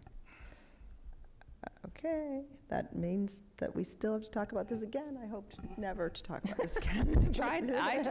Let the record show, I tried to kill it Fly entirely. right through it. We hire them, good, let's go. Okay, all right, everyone clear on what the motion is? The only thing, and I wish Mahela was here to read it back, I don't know, what I would like to say, and I think I said was current and future, or did I say perspective? I don't know. Perspective. You said perspective, which I Okay, feel I like think that is the right word there. I just want to make sure that that second word, Eric and Vinny, gives you the latitude that you need to move forward with some of these employees that would be requesting an exemption. I think it does, yes. Okay. All right, is there further discussion? No. Okay, all those in favor? All right, and that is unanimous of the 6 members who are present. The amendment. Oh, shoot, you're right. You're right, thank you. Okay, so that was for, I'm sorry, is everyone okay with, that was for the amendment? Now we actually have to vote on it. All right. Oh, right. Thank you, David. Okay, all right, now to actually vote on the actual motion As amended. as amended. All right, all those in favor? All right, and the motion passes, for real. Unanimous of the members present. Okay. Okay. Next up, Strategic Planning Committee members. This is a quick one, just, I wanted to let the committee know, some of the people in the community that have volunteered to be on the Strategic Planning Committee. Really appreciate them stepping up. This is a big commitment. As you know, there are 5 meetings, 4 o'clock to 7 o'clock. A lot of work to be done in that time frame. There's actually 6 meetings because we have a data examination meeting somewhere in the middle of that. But these are the current people who have joined the committee. And I also want to thank all the people that we weren't able to include. There were a lot of people that actually said, I'd like to be part of this, especially from the parent perspective. But we were only able to keep, we were going to only have 3 parents, and I added an extra one just to try to get some more parent input. I did the same with teachers. There was supposed to be 3 originally. I added an extra one. And now we're at the point where we need 2 school committee members to add to this. And then there are 3 students who I did not list on this for other reasons, but we need to see if we have 2 school committee members who want to be part of this strategic planning committee and are able to make all of the meetings. They run 4 to 7 o'clock in October and November. Oh, what do we, I know we have it somewhere. Do we know that, do you have the dates? Oh, yeah. Also, Eric, you might mention that there's a need to, or we need to consider aligning the time horizon with the town. And I don't know what Hamilton's got. Wenham has got a 10-year time horizon on their strategic plan. The school has got a 3 or 5, and what's Hamilton's timeline? You were on that. 5, although we're still in, we're still working on some of that. Right, yeah, I heard. There's an issue.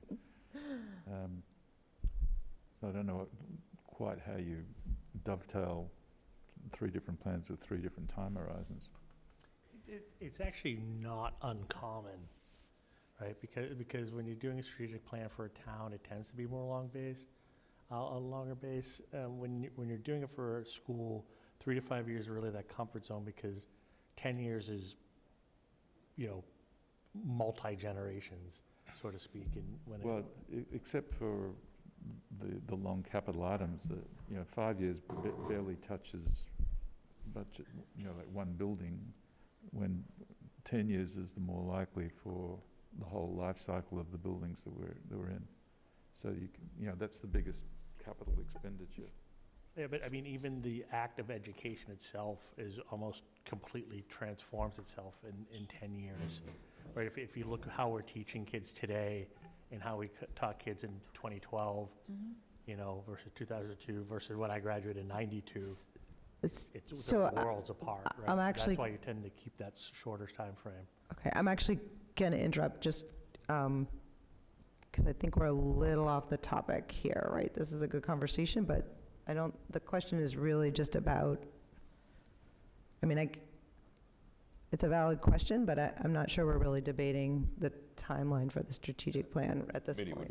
would more than likely You're determine. you're looking for 2 volunteers. Yes. Yeah. Anna. I'd like to volunteer. Okay, excellent. All right. Who else would like to volunteer? I guess we'll start with that. Who else is interested in this? And that was why I was asking, Eric, has the dates up there. Yep, they're right in the middle. So there are the dates, and they're from 4 to 7. And it's 5 meetings, is that right? Or There are 5 meetings and 1 data analysis, 5 regular meetings of discussion and work, and then there's a data analysis meeting, which we really pour through all of the information that we have. Okay. Yeah, I wouldn't, yeah. All right, so it looks like so far Anybody else? David and Anna. Anybody else would like to volunteer? If you need a third person, I can do it. Well, we'd need two, but you can throw your hat into the ring. I already tough have time the of turf day. stuff. Yeah. I'll stick with that and the new school stuff. Okay. All right, I will need a motion. I move that the Hamilton Wenham Regional School District appoint Anna Siedzik and David Frankel, representatives of the school committee on the strategic planning committee. Second. Second by Jen Carr. Is there further discussion? Okay. All those in favor? And that is unanimous, 6 of the 6 members present, and the motion passes. Congratulations, David and Anna. Second, Jim. Jen, yep. Okay. Next up is our town meeting flyer. I'm not sure whether this is Amy or Eric who's going to be I'm gonna talking. jump in here. Yeah, go ahead. Because I want to thank Amy for doing this in like a flash of lightning. We had a short window to put some things together. We had a first iteration, which was much more wordy than this version. We've wrestled a lot with wording and trying to cut some of it down, but also to clarify exactly what we're trying to do with these 3 articles on the warrants for each of the towns. They're identical except for the warrants, the way the towns list their warrant numbers. Wenham uses a 1, 2, 3 system, Hamilton uses a year, and in this case, a 10 and a 2-5 or a 2-6. So that's why there are 2 of them, one for Hamilton, one for Wenham.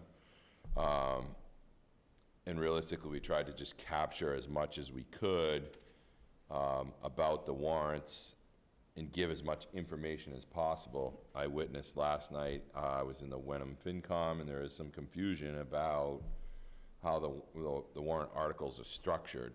As you remember, they came from we read them here. I mean, they were difficult to understand. They came straight from the state, and they require us to use that language, which is causing some confusion. So we're trying to simplify language while also giving enough detail so the person who may not be getting my weekly breakdowns of what's going on to look at this at a town meeting and say, oh, okay, I see what they're trying to do now. So they're identical other than the warrant article numberings systems, but back and front are the same exact languages. So we figured, Amy and I spent a long time chopping this down and getting it to more reasonable. Amy spent even more time cleaning it up, and then we wanted to get some feedback tonight, and then tomorrow we'll regroup because I need to send it to the moderators tomorrow, by the end of the day tomorrow, so that they can review it and accept it or not. I don't think there'll be an issue, but you never know. Okay. So I think this is really just an opportunity for people to give feedback and ask questions. I don't know if you didn't have anything, Amy, or do you have? I just have one thing that I noticed under resources. I've linked to our page about strategic initiatives, but it looks like that has changed, the address, since I put that in there. So we need to change that. I see it. I still see it. No, she's right. It says page not found. You're right. Yeah, The no, link if you doesn't work. Click on the link. Oh. Take like 2.5 years to change a page on It this just changed, like I just did this last week. They change overnight now. We're efficient. So that illustrates your point, Dana, about links being wildly dangerous. Yeah. This is where it should go. You know, I didn't notice it before, but now that I'm looking at it, because I thought, my God, that's a lot of zeros. I don't think you need the cents after that $1 million, and it's inconsistent with the rest of them. But on quick glance, it looks like we're asking for a little bit more money yeah. than we are. Yeah, I agree. Instead of Yeah. saying or listing the number, do we just want to say 1 million in words? Yeah, and we've done that in other places, so maybe just unify. So, and I also, I on that same point, and maybe this is just too deep in the weeds, but it says to see if the town will approve the $1 million bar, but if you're sitting in your meeting, Hamilton is not approving $1 million. Right. Nor is when, so I didn't have an answer on how to fix that, but it says town singular, and if you're sitting in the town meeting, you're thinking, I think you could say it to say, to see if the towns will authorize the Hamilton Wenham Regional School District to borrow $1 million for a feasibility study. Because then the authorization is to us, and then it will get divided with the allocation. yeah, I guess I don't have a solution. I just wanted, like, and I know it will be in there, but I just wanted, like, At this point, I don't want if you're sitting in the Wenham town meeting, for you to think that Wenham's share is $1 million. Right. That's my concern. I think we You can just add an S, I mean, could add an S or just say the town will approve their portion of the $1 million borrowing. Eric, are you Because- doing a short presentation? yes. Yeah. So we could make that very clear, Oh, yeah. the short presentation. Yeah, the presentation actually has the breakdown Yeah. by town. It's, Wenham, for example, is 346,000. I think that's the place to do it. 3 short presentations. Couple things, the article on the left, at the end, it says for a school district facility study. Is that the correct language? No, it should be feasibility. Yeah, that's what I thought. Yep. I just wanted to make sure, Should match, they should match yeah. feasibility study, yeah, good And catch. so our left and right, one Hamilton and one Wenham. No, this whole page right here is Hamilton. All right, I So would it's- put somewhere on the page, if this is Hamilton's side, and then Wenham's side on the flip side. Well, there's two different The two documents. different. Oh, okay. Because the Because- article's numbered differently and the warrants. So if you look at the article here, that's the one I have displayed, they actually listed on the warrant like this, Article 2022/10 2-5. When you go into the Wenham warrant, they just put Article 1 or Article 2. So there's a whole, this for So Wenham? we'll have to have copies for If you- Wenham Yeah. and copies for Yeah, him. it's the second exhibit, It's on the agenda. It's on the the second. next page. I'll show you. It's on the next page. Yeah, this one right down. here, Yeah. coming up on the screen right now. Well, I'm actually not sure about this, but I'm just throwing it out, like, just brainstorming. Since we have 2 separate ones anyway, does it make sense to put the actual amount there under the second art on the right-hand side? So that it would say, to see if the town will approve? I'm sure you struggled with this, about whether you want to put the $1 million or whether We you... talked about having it be more customized and talking about like taxpayer impact and things like that, but we felt like everything is covered in the warrant. And then Eric will also be speaking at town Yeah, meeting. The so- article says 1 million on Okay. both, Yeah. on Yeah, both all right. warrants. Yeah, The I'm fine article with is that then. specific. Yeah. And that was a requirement of the state, because we originally broke it down that way. into the- And we submitted the articles to the state, and they denied them because it didn't say the full million. They felt like we weren't being honest with the public by not putting the full million on there, which is like, okay. I think in the context of how, especially with a little presentation, but I think at this point, we always approve, the full amount is what gets presented, and there's an understanding that there's a proportionate split. So at this point, I would not introduce any new numbers, because I think it will just confuse everyone Yeah. entirely. Can we change town then to towns? Yeah. Plural? Yeah, I think that's an easy, Article easy 2. switch. Yeah, that makes sense. Since it is the combined. Right, and I think that does, Yeah. I mean, it makes me feel better, like when Yeah, I you was said that. reading that, I was like, if I were sitting there, it seems like the town, okay. Yeah, it makes sense. I think there is an opportunity to put on both of these a small box someplace just differentiating. So Hamilton says Wenham's part of the apportionment will be X, and then on Wenham's, Hamilton's will be X. So when they look at this and they'll be like, oh, Hamilton has to do $1 million, it doesn't matter, like, you can't say it enough, you can't spell it out enough. Maybe able to just fit it in the bottom of that box. I think so. We might be able to, Well, yeah, you I think could, there's- right, you could just say I won't speak for the designer. but- Wenham, Hamilton, just the 2 numbers. Yeah, we could say Wenham share 346. Yeah, Hamilton share. 6, whatever. Yeah. That- But you're that saying- small difference will go a long way. Yeah. You're saying to put Hamilton's amount on Wenham's sheet and vice versa, or? So under Article 2, Or we you could can put, even have the just, same info. we can just put the split. I think you Just put put the both. split. I think that Wenham makes this, sense, yeah. Hamilton that, Yeah. yeah. It doesn't need to be much, but it has to be enough, so someone sitting down, looking, not listening to anybody, Mm-hmm. because, you know, this town is full of active listeners, right? They will just be able to see right away, like, oh, okay, so this is actually split up, and it makes more sense, I like you that. know, at a glance. Well, and also, just if you're shocked by that $1 million number, then right below it, you say, oh, Right. I see, that's our portion. Yeah, and keep in mind, they're actually asking me to do 3 kind of mini presentations, one on each of the 3 articles. Hamilton's given me a little more flexibility to combine these two, to show that these are combining into one pot of money. Wenham wants to do them individually, which is fine, I can end it the same way, but they want to keep them separate. Because initially I was going to present them as a pair, to say these two work together, blah, blah, blah, so just keep that in mind.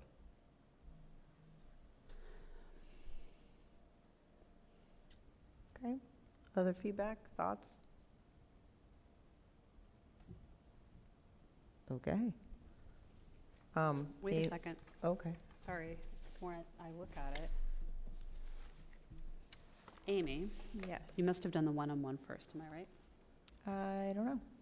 Because Probably. the little footer on the arrow at the bottom on both of them says, see reverse for Article 3. So if we're Yes. going to be consistent with the Oh, yeah. Hamilton vernacular, I think you have to change that. Thank you, good catch. Great catch. I mean, how much more confusing could we possibly make this? Love all those numbers. That's always the beauty of doing this. By the way, thank you so much. Thank you. Thank you, Amy. Thank you. Question, not related to this, but Hamilton's town meeting is before ours. Oh, Correct. If for some, before Wenham's, if Yes. it doesn't get approved, will we even vote on it at Wenham? It's a question for the I think moderator. you, that's right, because it's on the warrant, so Okay. it would I wasn't be, sure. I don't know. but it bears no weight. That's- I believe they would still move forward with the Wenham meeting and go through the process, and then Okay. the aggregate really makes the decision, you know? I can't even get my head around what that would be. I'm just going to pretend like you didn't say that. Okay. Like, You weren't here for the meeting in the gym. It was not pretty. Okay. Okay. Is that it? You feel like, Amy and Eric, do you feel like you have what you need? Yes, are there no edits to the back? See Amy from here, right? What was that? Are there any edits to the back of the document about I do not Article have. 3 or Article? You're talking about on the stabilization fund part? Yes. Yep. Does anyone have any?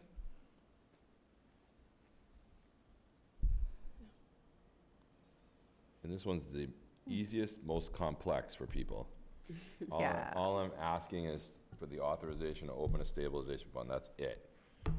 But it's gotten very complex. I mean, So we have a whole horde of people that want to jump in and help. Right, but and there's nothing to do yet. Right, I mean, my feedback, initially, when I spoke with Eric, my feedback was, it's just too many words, too many words, too many words, and then I tried to, and I couldn't. Yeah, I sat down with it last night and tried to make it shorter. We did have a. We edited. Yeah, no, No? We had an issue on Facebook that we had to ask for help to reel in because people were excited and they want to get involved. So they started putting information out based on the original thing that was sent out weeks ago, saying, all right, we need help. We're gonna, we had parents that were very much on board, which we appreciate.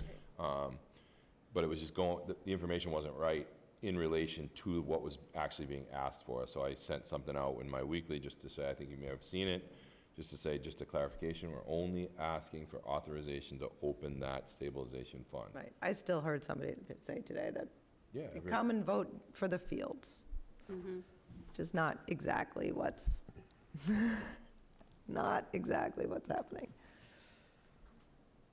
And we'll send these out too, once Yeah. we get them cleaned up and get them approved by the moderators, but we can send them out, I can put them in my weekly, actually, maybe. Yeah, that's a good idea. Does anyone have feelings about making these available on Facebook? I feel strongly they should be available on should be. Facebook. Yeah, Okay, we'll drive it out through the district stuff. great. Yeah. All right. Thank you. Thank you for your past work Do you- and your future work that you have to do on this. Do we need a motion to approve this or no? I don't think so. I don't feel, I just want to make sure. No, I don't think so. Making sure. Okay, no, thank you for that. Okay, great. Thank you for the feedback, everybody. Okay, all right, moving right along. Vinnie, we have the draft budget calendar. I like standing up when I talk to you guys. Excellent. Make good use of the podium there.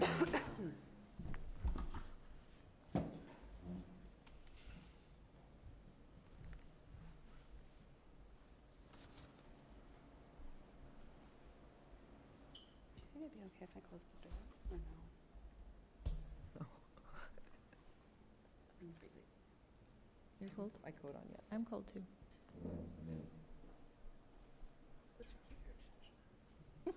Stop it. It's not nice.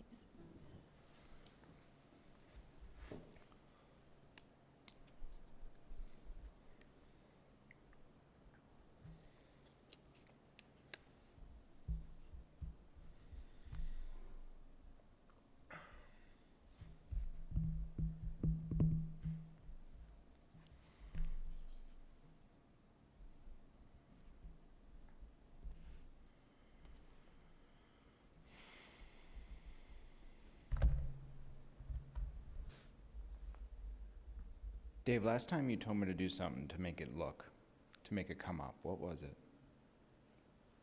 Oh, yeah, it's a setting on PowerPoint.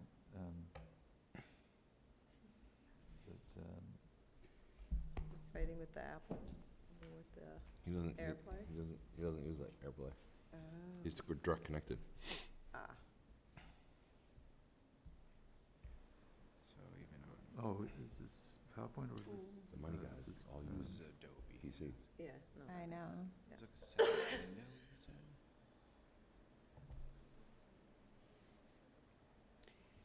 Eric? Yeah, I was getting that. looks to It's just me, my desktop I didn't have the dates behind you, and that's a So leave second it. screen. early, is that okay? or other screen. Yeah, I don't see why not. That's under But they're like settings. 92% of the time. I think they over. Oh, you're on Windows, Christ. Honestly, I don't know. I say, hey, sorry, plan I'm for on this, Mac. but Okay. I think they overplanned it on I wish purpose. I had known the dates ahead of time. I would have counseled you to Yeah, change the poll. That's where's- okay. Couldn't fit him in. Should be under display settings. And there's so many Can you people. Scroll down further. That's okay. I can be there like 92% of the time. Settings? Yeah, That's fine. but, there you go. Is it What's No, the it's a map. display? No, it's not. going Doesn't Vinny to, always do I know, this? Vinnie does this. I know, Vinny Oh, does there it all is. the time. I was gonna say, Vinnie, we've had like a lot I know, I of don't, it presentations started from doing you. it last time. I In don't, display. I don't know why. You have to go dra- into your system preferences Yeah, that's what we're doing. and do the mirror display. Mirror display, yeah, there you go. I concur. Oof. My second, Unfortunately, it's on Windows, not on my second Mac. Jen's advice. Or you could try dragging it over to the, as if it's Yeah. another monitor. I Yeah. hate doing hate that doing that though, too. because I I know. can't, So like, confusing. Grab it while it's off screen. yeah. It's a Windows 6 PC. Make this the Oh my main God, display. really? Yeah. No, it's a Mac. No, it's a Windows. No, it's- Is it? Yeah. Oh. Windows No, 6? no, I was kidding, I was kidding. Oh, Windows 6, I don't know what that means. But it is a PC. Yes. We were Try to thinking make- about updating the Biosociety computers at Oh, Salem you got State. it. And you can't even turn them on because the operating system, And they this is- stopped See your making desktop now. updates for it in 2012. Can you open the Bad. file from there? Awful. Yeah, Let's so try doing this. No, it's on here. It's not. Do you want to bring it up? I don't want Yeah, to waste I'll too bring it much up. time. I'll have to get Alan on it. That's so strange, because you I know, it works. You Last present time it did the all same the thing. time.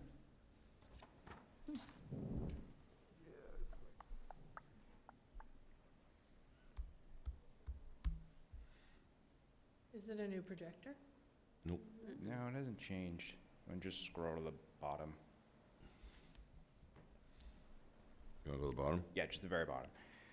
So right now, I'm going to present just the draft of the budget calendar for this year and the timeline. So usually when I go to set the budget calendar, I always have to start at the last thing and work my way backwards. So the last thing really is town meeting. So from there, we kind of look to our regional agreement and Mass General Law. Both say that 45 days before town meeting, we're supposed to pass a final budget. So if you count 45 days backwards from April 1st, it gets you to February 15th. It's a Wednesday. It's right before our second meeting in February. Therefore, we have to have it before that. This is usually why our final vote is on the off week of a school committee meeting. If we end up doing it the week before, it brings me to my second point. Mass General Law says for our tentative budget, has to be 30 days before the final budget. So if you add that all up, it's 75 days. That would push us back to before Christmas. And then if you start backfilling in all the presentations, it really means next week I should be presenting a budget to you guys, which is obviously way too early when we still have 20 vacant positions right now, and we're really not focusing yet on the 23 budget. But regardless, counting 30 days backwards gets you to January 5th, I believe. This is when we are going to vote on our tentative budget. And from there, we kind of backfill everyone's presentations. So on student services, Stacy Busick, teaching and learning, Jen Clifford, in central office, kind of me and Eric will be presenting on January 5th. The same night we're scheduled to do the tentative budget. And then Craig Genualdo from athletics, Alan Topier for IT, and Tom Geary for facilities and maintenance will be presenting on December 15th, which is up here. And then the meeting before that is December 1st, where the 5 building principals will be coming in and presenting their budget to you guys as well. From there, the first time you guys really will be seeing the budget presented to you is on November 17th, where we kind of do our first look at the budget for those of you who were here last year. From November 17th until our tentative budget, a lot of things change. Like I just said before, we have a lot of vacant positions right now. As those fill in, I kind of update the budget. So if you remember, whenever we have a vacant position, I kind of just put in a placeholder. So once we actually hire someone, we'll actually put in their official salary and what we project it to be next year. So as that date kind of moves on, the budget gets more accurate. But nonetheless, the first peek at it will be on the 17th. I believe the meeting before that is when I present the assessment breakdown to you guys, so our October 1 enrollment. That's when we determine the percentage split between Hamilton and Wenham.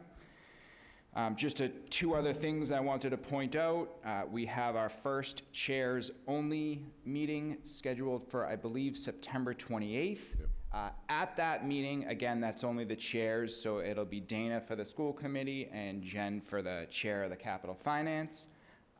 At that meeting, we plan on nailing down the items that are in blue here. So for some reason this year, I was having a little difficulty lining up everyone's schedules. So we couldn't nail down a date for the big all-board meeting. Last year, I went back and looked. I believe we only had 1 all-member meeting. This year, they requested 2. So I tried to line it up. Again, I have to make sure the dates match up with everyone. But hopefully, we have 1 meeting right before or right after the preliminary budget is first shown, and then another meeting after our tentative budget. But again, at that meeting on the 28th, with all the chairs there, Eric and myself, hopefully we all can come to an agreement on a good date. So at the next meeting on October 4th, I believe, or our next school committee meeting, October 6th, sorry, is when I'll present the final draft of this to you, because we will have nailed down what dates those final meetings are. Last week, we had our first capital finance meeting, and I did update all the meetings there. So we have one a month for capital finance from now till February, so all those dates will be filled in. We just had to post this before we actually had the meeting, so the dates aren't filled in. But that's kind of it. So at the next meeting, we can all put in our calendars what the dates are definitely going to be. But again, just so everyone has it on the calendar, we're scheduled on February 9th to do the final budget, which again is on an off week of our normal Thursday meetings. That's kind of it for the timeline. Hopefully next week or next meeting, like I said, we'll have all the dates official. You can take any questions. I'm sure next week you might have a little more, but.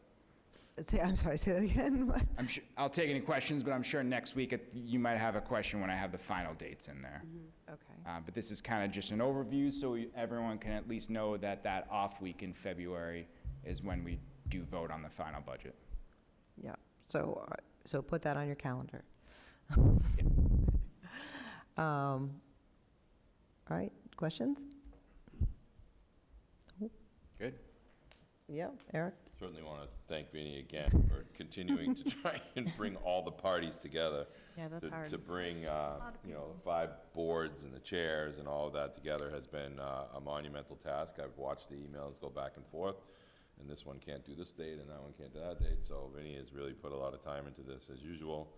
And on top of this, we'll do public presentations. You know, that was our commitment, to make sure that we are transparent as possible. We'll do a full open meeting, probably in January again, but along the way, I'll do a couple of sessions with groups just maybe interested in the budget or the budget discussion. So I think that's stuff that doesn't hit this list, but Vinnie and I will continue to work it into the community so people have an opportunity to see what's happening with the budget. That actually reminded me about something to mention. I did schedule kind of a Budget 101 session for any school committee members that want to come. I wasn't sure exactly what date or time works best. I kind of just picked one, but if anyone can't make it and they're still interested in doing it, I'm of course always available to schedule a second one if we have to, or to even do a one-on-one with anyone that specifically wants it. So if that date doesn't work for you, please don't be afraid to reach out and we can figure out a date that works for either one of us. So I was very happy to see that on there. I already put it on my calendar. So I can't come. I need Budget 101 every time. No, it's very, it's very helpful. I highly recommend. So are we, this is just still a draft. Are you looking for us to approve? nope, I just wanted to give you a glance at it as quick as I could, so you at least had an idea. I guess, so do you anticipate though that on the 28th at the quintuple board, like when do you anticipate these will get All filled in on the 28th. finalized? On the 28th? On the 28th. That's what I was just making sure. So for the next Okay. school committee meeting, it'll all be filled in. Okay. Yep. Thank you. Questions? Thank you. Thank you. Thanks, Vinnie.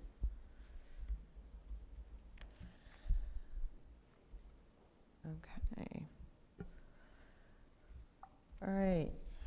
Back to you, Eric. Superintendent's report. Okey doke. This week we wrapped up the open houses for all of our schools. Very well attended, especially as you heard Eliza say, the ones with pizza and ice cream. You know, in talking to some of the newer administrators, they were impressed with how many parents came out and came to these events. So I think that's important to note that the community's still very involved, and it's at all levels. Even in talking to the assistant principal at the high school, he couldn't believe how many parents. He's been doing this for quite a while. So thank you to all the parents that came out. Thank you to the staff who put in that extra night. You know, for those of you who don't teach, when you're teaching that first full week and you also have an open house that night and you have to plan for your next day, you're cross-eyed the next day. So, you know, everybody's really pushing hard right away to make sure that they go off without a hitch and people get the information they need. We're still dealing with some budget bus issues. We've moved some more routes around. We have backed up one of the buses that we've been basically following and realized that he's not connecting at the times that we need him to, so we've backed that route up a little bit starting next week. And right now, I've told them that I'm not paying them until it works right. So we're currently in a fairly close to getting it right, but we still have, I'm at schools in the morning, Jen Caulfield's at schools in the morning, Tom Geary's at schools in the morning, tracking when buses are coming in and when they're, transitioning, what's happening with kids. Is it, initially the bus company said, well, it's taking too long to unload and reload the buses. Well, we actually timed them and time-stamped pictures to send them to say it's not us. So it's an ongoing issue, but we'll continue to ride that horse as hard as I can. I did reach out to our council and got some insight on our contract. Since they wrote it, it was helpful to be able to speak with the gentleman that wrote it, and he gave me some tips of things to approach. So we'll keep the pressure on. We have another audit, another look at the equity audit. We've sent it back twice for revisions. We have a committee that looks at it, sends it back, looks at it again, sends it back. We believe we're close to having it finalized. It's magically gone from 120 pages to about 20. Much more useful and easy to read. And then, so we're just finalizing it. My plan is to have it on the agenda for the 6th for people to review and digest, and then we can talk about it as we move forward. The other document we've been waiting for is the NEASC accreditation report from NEASC. We received a draft report that was also sent back. We were asked to comment on it and align it with, make sure we were in alignment, like we understood where they were coming from or what they suggested. No surprises, it was exactly what we self-identified our problems and they agreed with that. So that has gone back to Gary, the gentleman who led the team, and he will clean it up and then send us the final report. And then what happens is, over the next few years, you have to submit these reports to the accrediting agency just to talk about progress. We're making, one of the things we got identified as not meeting the standard for was the portrait of the graduate. So, which was they were here before we were done. So we basically said to them, here it is, here's the finished product, we did it. So we've asked them to just review that and maybe credit us for that. If not, it will happen next year in the revision, so it's not a big deal. But those two documents will be heading your way soon. I wanted to just give people an update on that. That's really it. Great, thanks. Well, I have a Thank you. question. Shouldn't you advise them about the $100 million of federal funds that have gone to DESE for indoor air quality and what we're doing about it? Oh, yeah. I mean, the DESE just put out a grant, $100 million grant for HVAC repair, testing, monitoring. There are some pretty heavy stipulations on it, so we're gonna write for that grant and see what we can get out of it. It's not necessarily written for communities like ours. There are specifics that we'll have to kind of work our way around. As with any grant, I mean, we generally don't qualify for grants up front. Oftentimes, we can make the case for different things. So Tom and I have talked about it twice now, and we have till the end of October to submit our suggestion for the grant. So Yeah, what is that the deadline? The exact deadline? end of October, I think 29th of October, Okay. I believe. Yeah, it'd be Other it'd certainly questions? be great to preview that. It's a big enough sum, don't you think? I'm sorry, say that again? I think it would be good if the committee got to preview that along the journey of putting it together. Oh, this committee preview it? Yeah. You could, it's just gonna be a timing thing, that's all. Yeah. Yeah. It's gonna take us some time to write, because Yeah, no, I understand. we have to get quotes and things like that. but- So, yeah, I mean, I would trust the committee. I I would hesitate to put that on an agenda for our approval, only because that slows everything down. That doesn't mean that members couldn't certainly ask questions of you in your weekly meeting with the superintendent to find out, but I'd like to be kept informed on it, really, unless any of us can help. So, and actually, I think that's, kept informed absolutely is something we could ask for at this point in the agenda, at the superintendent's update, absolutely. And we have a few other grants that we're looking at, some related to mental health and SEL, but we also don't initially qualify for it, so we're trying to figure out how we can work around the lines that get drawn by DESI. Yeah. We'll be busy. Thank you. Anything else? Thanks, Eric. Okay. Next, committee reports. Capital Finance, Jen? We did have our first meeting on Monday of this week. We discussed the quintuple chairs only board meeting, when it was going to be held and what some of the topics are going to be. And we set dates for future meetings and set up our next agenda. All right, thank you. Anybody have any questions? All right, policy? Anna? Policy also met this week. We whizzed our way all the way through the remaining D section policies. I think there were 3 that we held, had minor questions for Vinnie to come back to. Included with that, we did take a look at the 3 specific policies that had been asked of us to look at by the Athletic Field Improvement Project, just as a kind of preliminary look as to what does the future proposal look like? Do we see any obvious conflicts ahead of us? And the answer is no. In 2 cases, actually, the MASC does not have a proposed version of it, so there's nothing really to reconcile. When we looked at it, we actually think, if anything, we would probably be looking to make it more general, more of a policy. Parts of it read as a procedure right now. I know this is music to Dana's ears to hear. So potentially when we get to that point, we might take a look at doing that. But the charge from the full committee and the Athletic Field Improvement Project was to look at it for potential conflicts with the contract, and we did not foresee any of that. There's very similar language to it. So we did that. One of those policies, it remains an F section. The 2 D sections are going to move to the K section. So for those of you who don't follow policy subcommittee closely, it's a lot of alphabet soup from what goes to where, but we have it all tracked. And then we looked ahead at the next set of agendas, and we all think that we will be able to finish the K section and the F section also potentially by the end of the year, if not the next meeting. So I would anticipate at some point soon we bring forth the D section. I'm sorry, we already did the J section. So J, D, K, and F are all very close to us. I won't spoil her thunder, but Amy Kuhnberger has also applied some design prowess to the A section changes. Remember all those protected classes and AC and ACR and ACB? And I believe that we're going to bring forward on the 6th, is that right, Eric? Yes. The final changes with an infographic designed by Amy to help make sense of what has changed and why.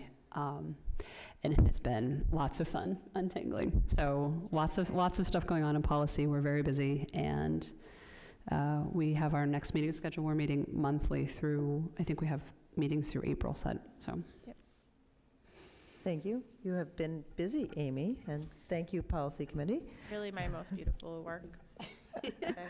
I actually did have a quick question. What is the mechanism that we have for communicating what you just said about the policies regarding for to the AFIC? I know, have we reached out to them, or is that something that you would report when you go to the next meeting with them? I happen to sit on all these committees, so. Yeah, or Jen could report at the next meeting. I just want to make sure we're communicating with them, so that they know that. Eric, you could do it, but I could also do it. Do you want me to write up just a little blurb if they're not watching this meeting right now? That'd be Or? great, yeah. The next meeting is Monday, Okay. so. yeah, Why if you don't I wanna just send me write up something, that'd be great. a little note that you could write to them with sort of a very brief summary Okay. of where we were. I can send that to you, and you can Yeah, distribute That'd it. be great. I haven't gotten a notice of that. Can you send me time and place, please? Okay, negotiations has not met. David, anything? We've been enjoying our time off. I'm sure it'll kick up again in no time. Okay. All right. I actually think we've covered almost everything. The only thing I really have, I think that we haven't really covered in my chair's report is, I did want to give a little bit of an update on the Hamilton Master Planning. I know David asked a question. So we have sort of wrapped up the first phase. We got a lot of information, and